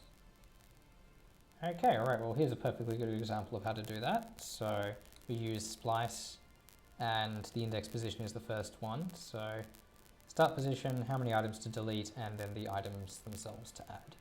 So And I'm actually going to pull up the rest of the documentation for splice. Was it slice or splice?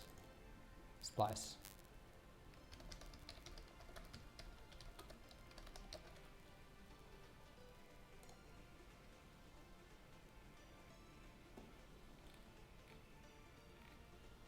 Okay. Now, interestingly enough, if you set the start position using array splice to -1, then it adds it to the end, which is perfect because that's the same as not picking anything. So, all right, let's do this. Post array dot splice, and it's going to be whatever p reply to is set to. Yeah, it's almost like I thought about this ahead of time a little bit. This p reply to. All right, didn't even need to do anything. Here I was thinking I'd need to write an if statement or something.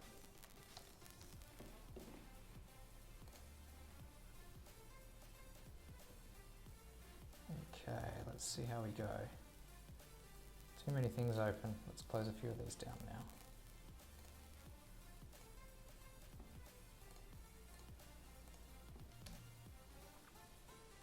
Okay, so no post at the moment. Should, in theory, add this one, add each of these to the end. Okay, that added it to position 0 at the moment. That's not what we were after exactly. P reply to is this dot p reply to.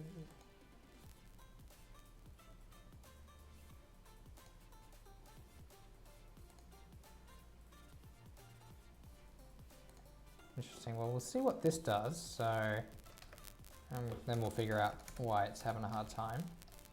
So ideally, this would insert it.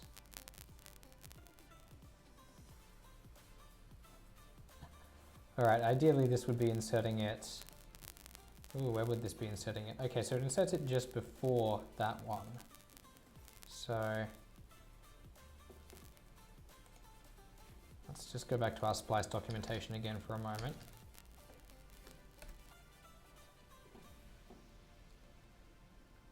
Sets at first index position.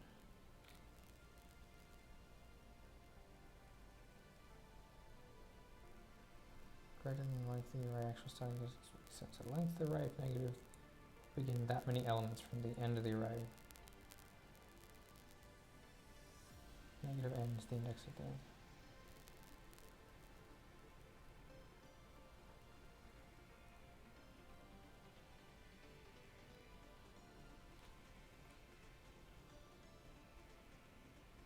Interesting.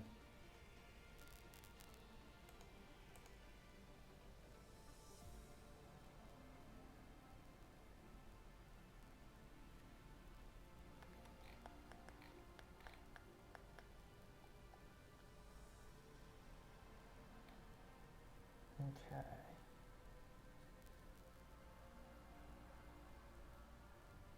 Is there an index?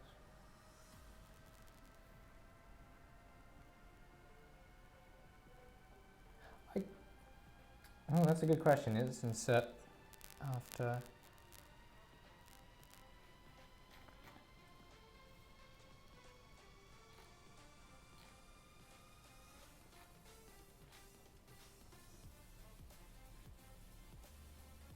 So yeah, we do want to insert it immediately after the item that gets selected. So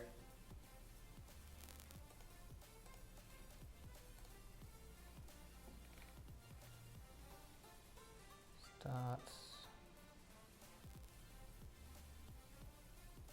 If greater than the length of the array, actual starting index will be set to the length of the array. If negative, will begin that many elements from the end of the array. Okay, all right.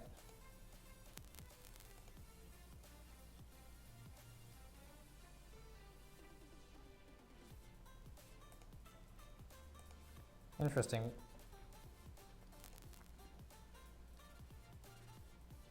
Okay, so if we want it to show up at the end, then we're going to need to have it greater than the length of the end of the array. Yeah, 0 should be after the first. That's okay. It's just getting it onto the end at the moment that's... Wait, but 0 would be before the... Here we are, trying to figure out how to put things into an array. No, let's...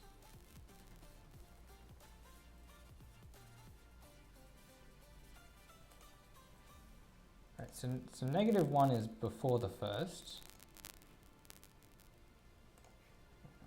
Rah. Here we are trying to figure this out. Okay, well that works fine. Where does this go here? That's appearing before then, even though the value was 0. So it's in position 0, which means it needs to be greater. So that's going to be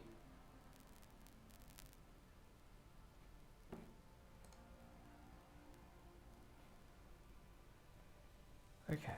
That's going to be happening there. Yeah, I think so. That's probably a good idea, and that's what I'm thinking at the moment as well. So what I'm thinking is that we can change reply to be whatever the length is after we complete adding a post. So p.reply2. So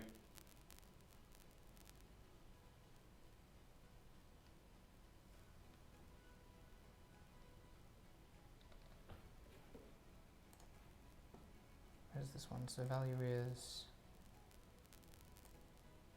What I'm going to do is I'm going to set this one, instead of being -1, I'm going to set it to its initial value to be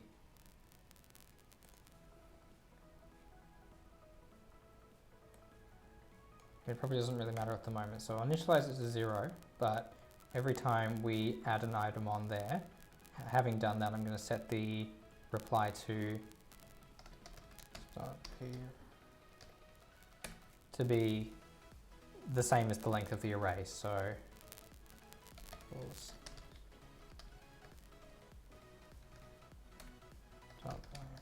okay, so that should take care of that.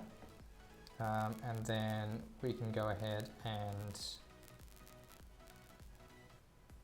suppose.splice this.p.reply2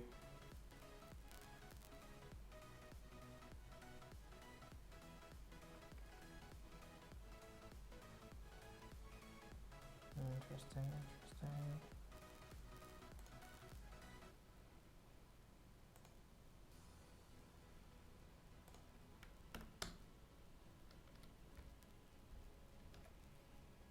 All right, let's see how that goes.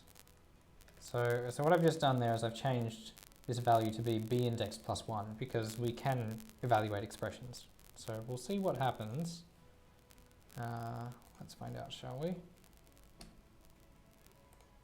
Everything's been saved. Okay, all right, so I'm going to type in post number 1. Posted exactly where we think it should go. If we leave it as reply2 and then put 2 in, 2 goes at the end. Okay, now let's select 1. Ideally this should post after 1 and before 2. Post at 3, interesting. So 1 contains 1.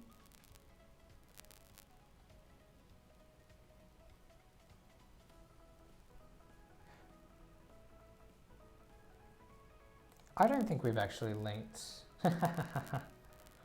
Of course, we haven't, guys. We haven't linked the select box in, have we? No, we haven't. Let's go ahead and do that. Set that to that, shall we?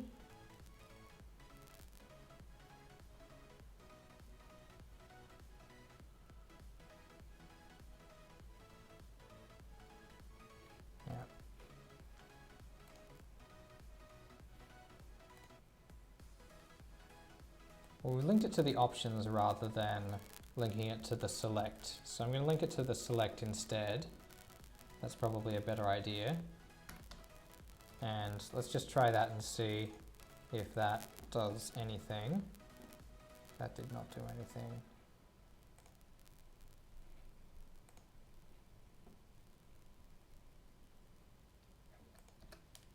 That's better.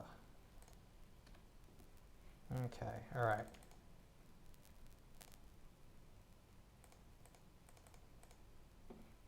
Interesting.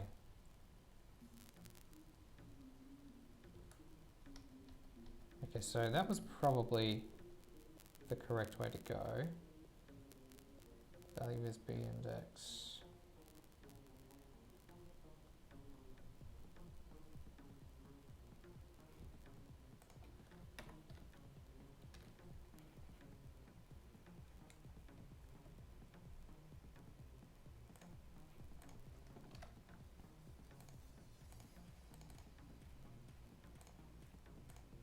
Okay. Let's just see how far off we are, shall we? So 2, 3, they're all appearing at the end, which is nice. Now if I do that, so in theory it should come under this top one. And it's going straight to the end.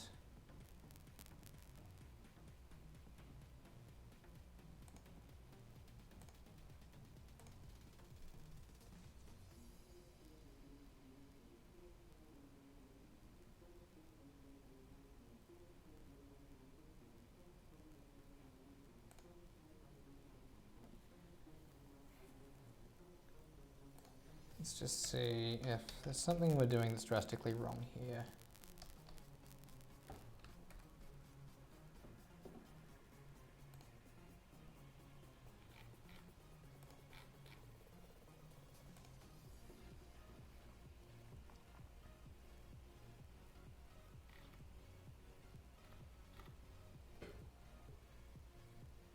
Right. Okay, so have confirmed does need to be on the select tag rather than on the individual options. So quickly, let's see what wasn't working for that. All right, how are we doing? I'm trying to figure out how to put things into it. Right? Yeah, no, okay, I feel that.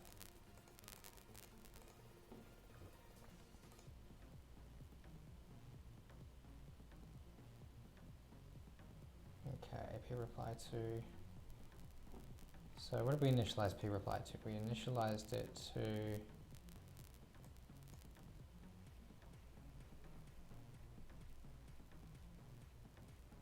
0, so we should have that one as 0, shouldn't we? Value equals 0. Okay. Okay, that's better, okay.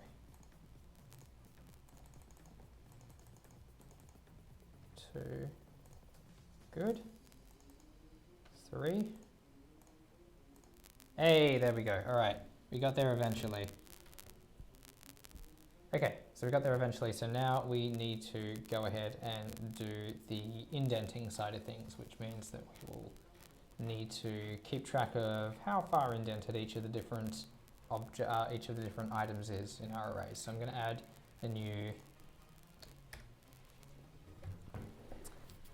property that is going to represent our indent. So how are we going to track that?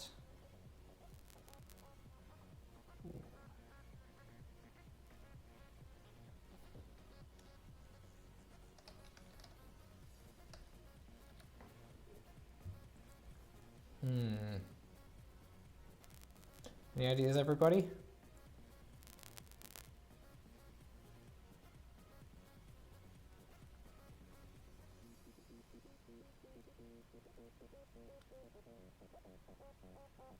We probably want the index of the post before and its indent level +1 if that's a thing. So yeah, but p-reply to gets changed every time, doesn't it?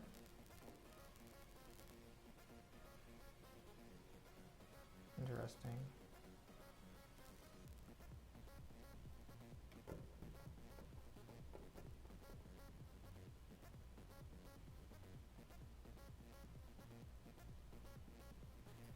Bear with me a second, everybody. My lights are turning off because of energy saving reasons. Give me a second, I'm just going to turn them back on.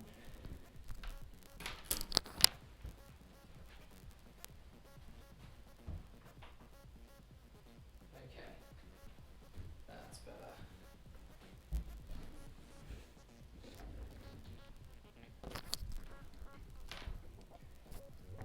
We have to deal with the edge case, I think, but we can probably use the previous item if it exists,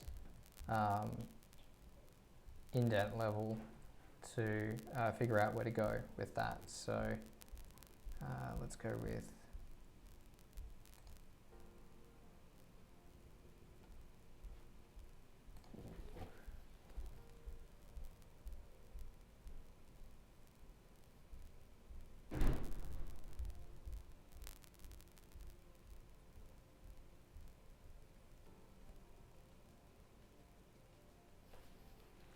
I'm going to quickly hop back over to the API page for Splice and try to figure out what the negatives do again.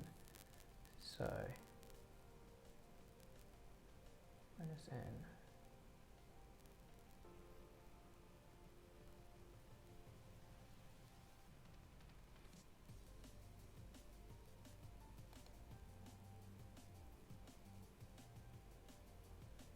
We can probably reset this. I think that'll be okay. We'll set this to -1 again.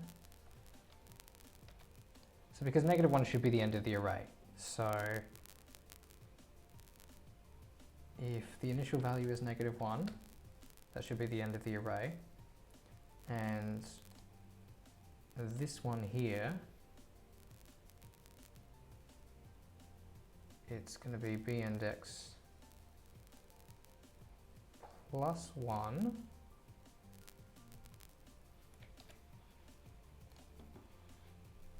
Just a bit of trial and error while we try and get our heads around this one. It is a tricky one to do. What have we done here? 3816. Never finished that. Let's just set it to 1 for the moment.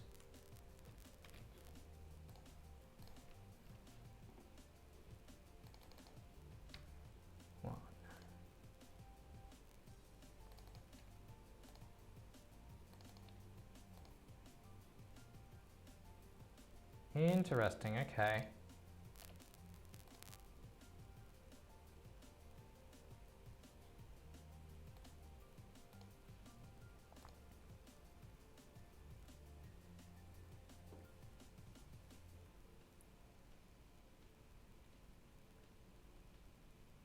Resting value is 1.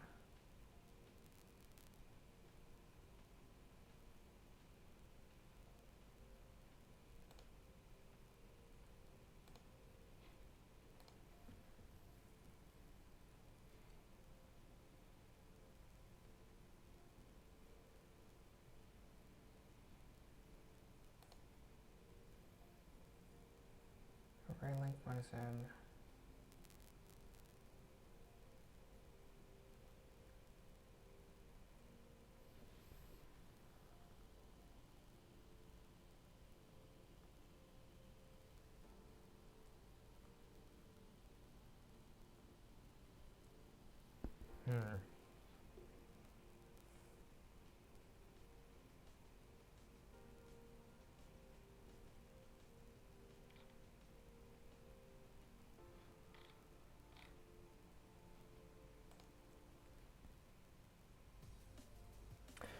We always have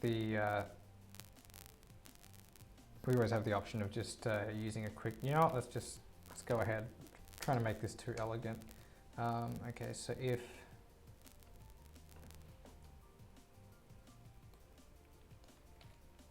this p reply to is less than 0, so if it's less than 0, we'll just push it to the end.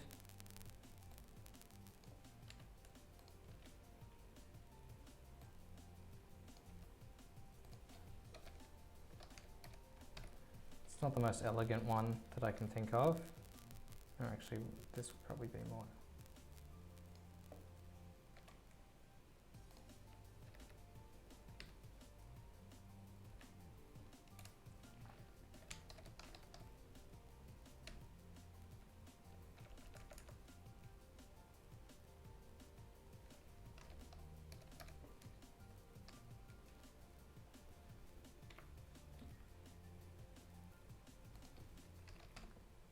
Okay, that looks a bit better. Okay, all right, so in this case, I'm just going to use a push here instead, and otherwise we're going to put it in the right position. So that hopefully should take care of things for us. And in the case that preply2 is 0 or higher, then we know that we are going ahead and indenting it a certain amount. So actually we're going to need both, aren't we?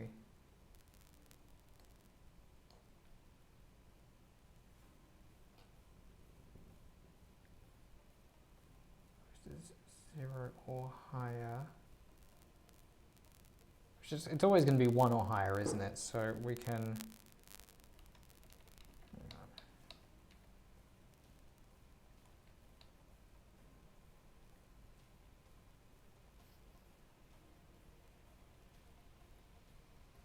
second. Okay, all right.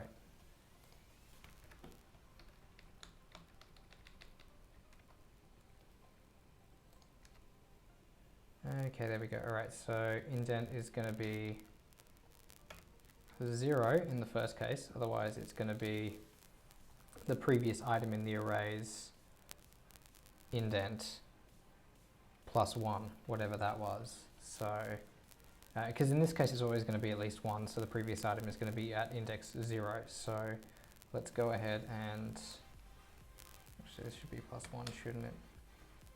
Preply2 plus 1. Because realistically, if we were replying to a post, then it should be,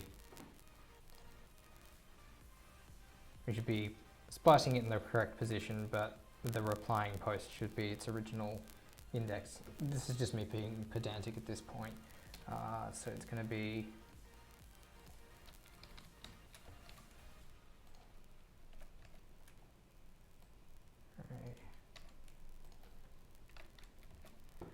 so we're going to get the previous post and we're going to grab its indent value and add 1 to that, and not put a random semicolon in our objects. Okay, I think we're coming along with this nicely. So then we just have to do something with the indent value, and we can apply that directly to a style if we want to. So let's go ahead and do that. So it's going to be indent, and I should be messing with my component here. So style, and it's going to be margin dash left. I think we did a specific number of pixels last time, but this time I'm just going to use a certain number of EMs. And margin dash left is going to be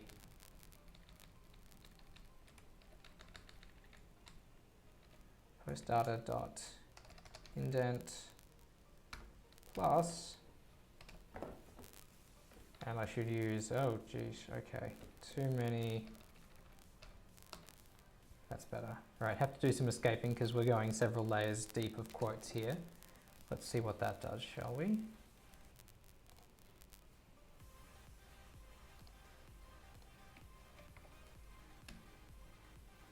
All right, well, it hasn't hugely broken anything, albeit my post button no longer works properly. Interesting.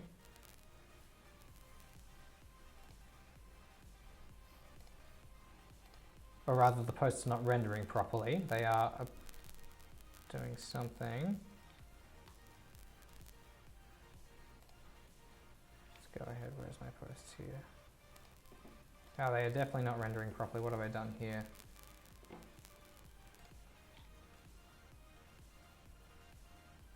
Not properly done that. That's what I've done there. No, wait, it should be, yes, yeah, that's right. And that shouldn't be margin left. We need to camel case that. All right.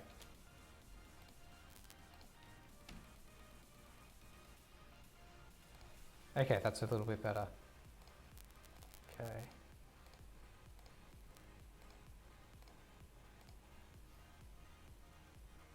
Ah, okay, all right. So I haven't indented the right thing, I think.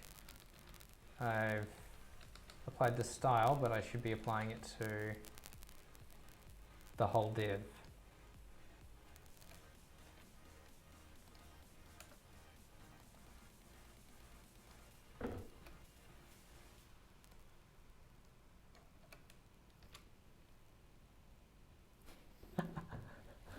Well, I mean, to be fair, that particular, yes, yes, how much easier, wondering how much easier this really is. And to be fair, this, when we were getting to this part, I mean, this one was quite complicated to try and implement properly.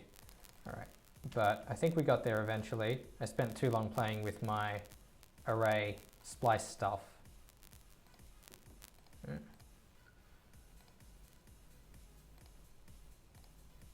Albeit, so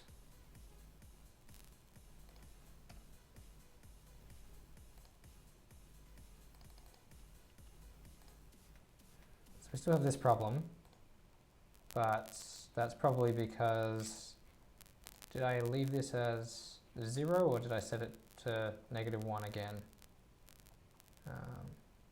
This dot reply to is less than 0. That's fine. What did I set its first? Yeah, no, I set value to. And I didn't have it change the reply to value.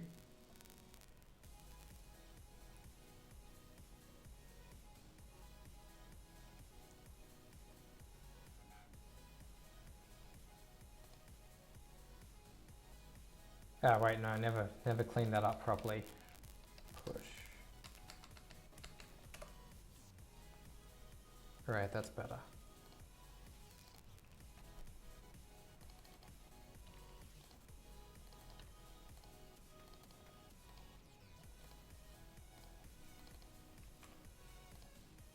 Okay, that's indented there.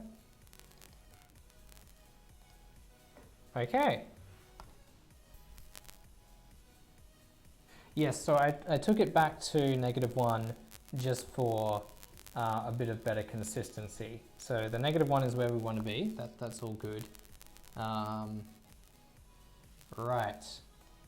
Okay, well that's that one done, which just means there is one thing left to do, and that is with the deleting of the posts. And the deleting of the posts is probably one of the harder bits and pieces to do. We don't get a huge advantage in Vue, but we do get a little bit. So what we want to do to delete a post is ultimately remove it from that original array.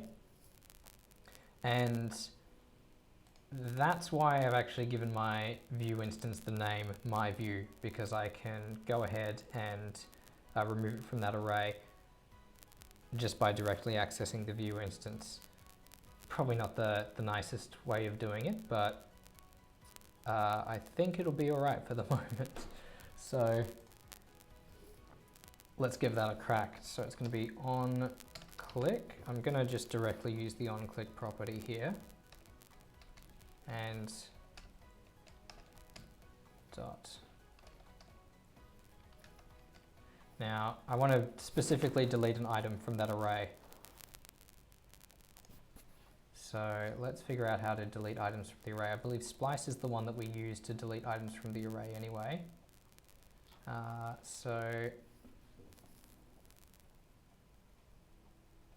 Okay, so we start at index.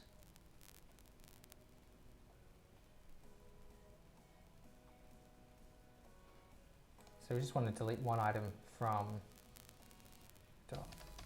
So we just want to delete a single item from here, starting at whatever index the current item is at.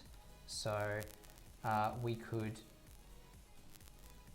potentially go ahead and use a variable in here to figure out how to do that, in which case I'm going to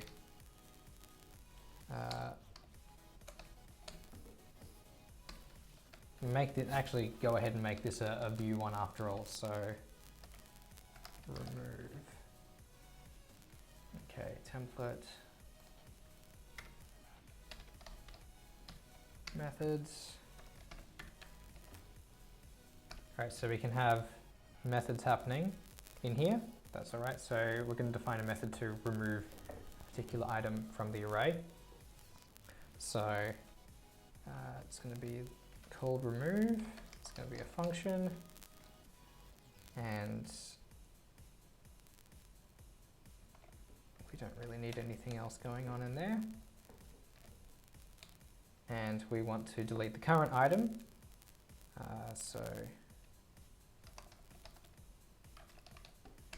And we want to, which we haven't set up a variable for this yet.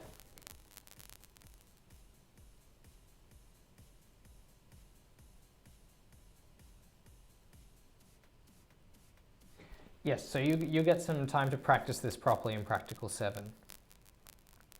I'm not sure about the fuzziness, hard to tell from this end. Okay, let's see, so current item, and we want to delete a single item based on that. So that should, in theory, remove the current item from the array just by, and as a result, remove it from the instance altogether, which is nice. So in theory, that's our function to do it. Now we need to get current item from somewhere, so I'm going to pass it in with a vbind. And the reason for that is we already have the index of the current item in the array and being passed around through here somewhere. Where is it? B index, which is this value here. So, but we can also apply that to our blog post. So, there we go. Let's bind that in there. So I'm going to call that current item. Wait, now remember we can't use camel case in there. Got to clear that up.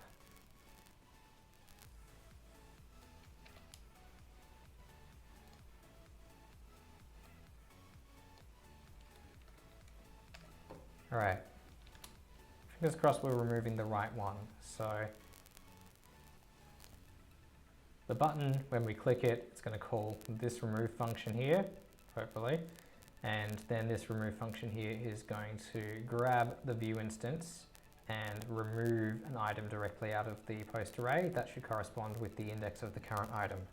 So let's see how we got there.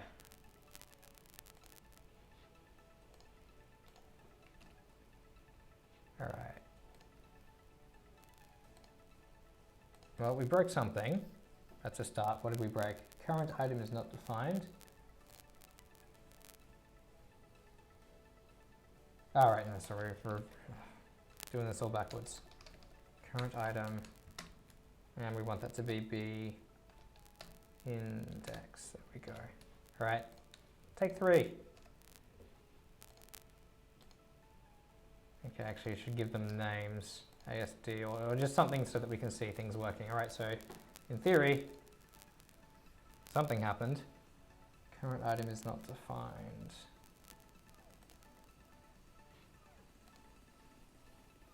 That's current item there.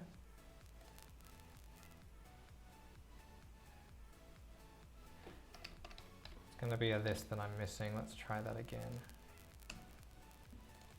Lucky last.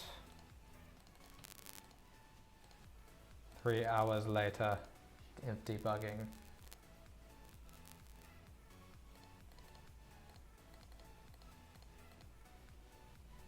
Does nothing. Got to declare something, potentially, yeah.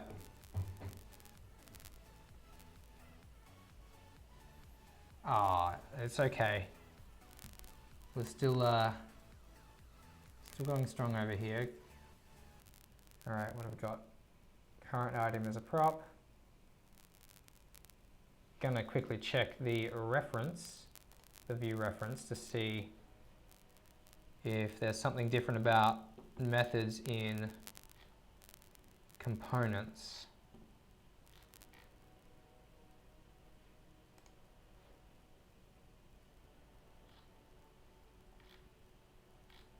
Data is a function.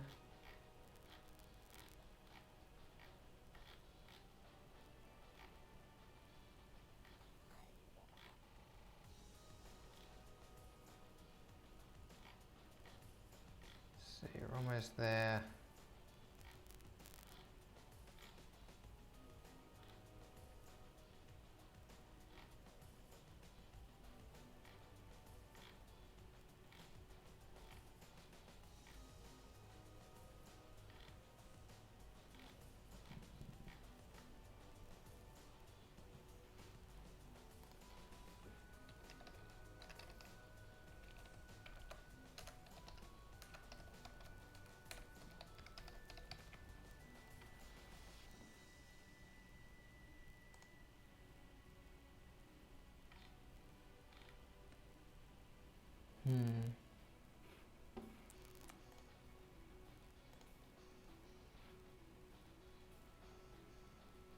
is infuriatingly close. Well, I mean, we could probably always just put this directly in there and see what happens.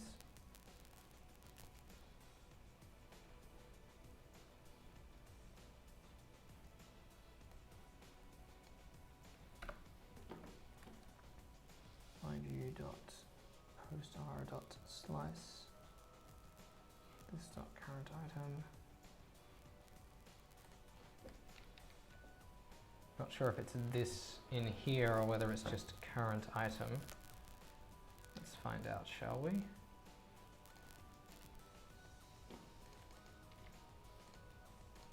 As I said, 3 hours of debugging later. All right.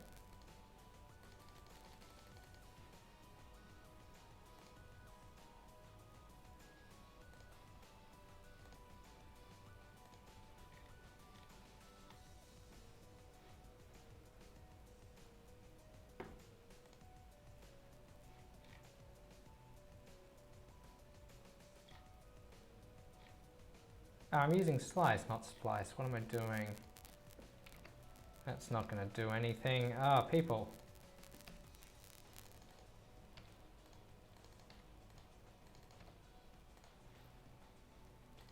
Hey! All right, we did it. There's probably nothing wrong with the other. In fact, I'm going to go back to what we had before. Here we go.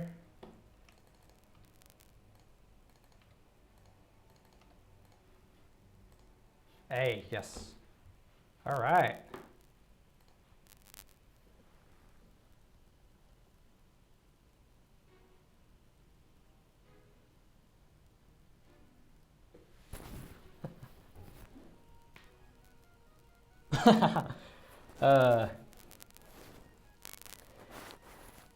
Yes. It is indeed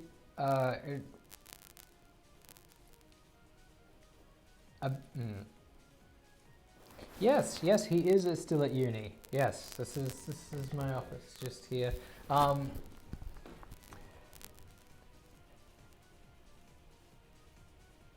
Albeit that some of those were a little bit trickier to work through than would have been nice, but hopefully you can see how a lot of those tasks were made a lot easier through the use of Vue. Guys, don't worry about me. I stay here late all the time. Plus, my ride home is arriving later tonight anyway. Probably not for a little bit. So we'll just have a quick check of that. Yeah, no, we're doing fine over here. And if you delete something that has a set of posts being replied to it, what happens? Oh, that's a good question. Nothing happens. Those posts still exist because each of the posts is still independent from each other. But maybe if we had gone with the... Nice. Yes, Ari, maybe if we'd gone for the approach that was suggested earlier of nesting them in each other, that would have automatically removed that. Automatically removed all of the children, but for the moment it doesn't remove all the children, so we could potentially have some fun with working out how to do that. I imagine that if we had taken the approach of having maybe a reply button on each of these individual posts, it would have been a lot easier to have posts nesting in each other and be replying to those posts rather than having a flat list like this. That was, I think, where we got hung up on with getting the nested replies working. So we got there in the end. Thanks to everyone for sticking with us and then the very long tangents in the middle there. It's been, what's it been, a good 2 hours, 40 minutes, which is all right, considering that we just did all of part 3 of Prac3. So thanks for joining me. We'll see you on Monday, where we'll start talking about server stuff again in a bit more detail. And yeah, I think that's all from me. Have a great weekend. You'll get that Vue Prac later tonight, albeit probably quite late tonight, so best not wait up for it. Have a great weekend. Don't work too hard. Take care.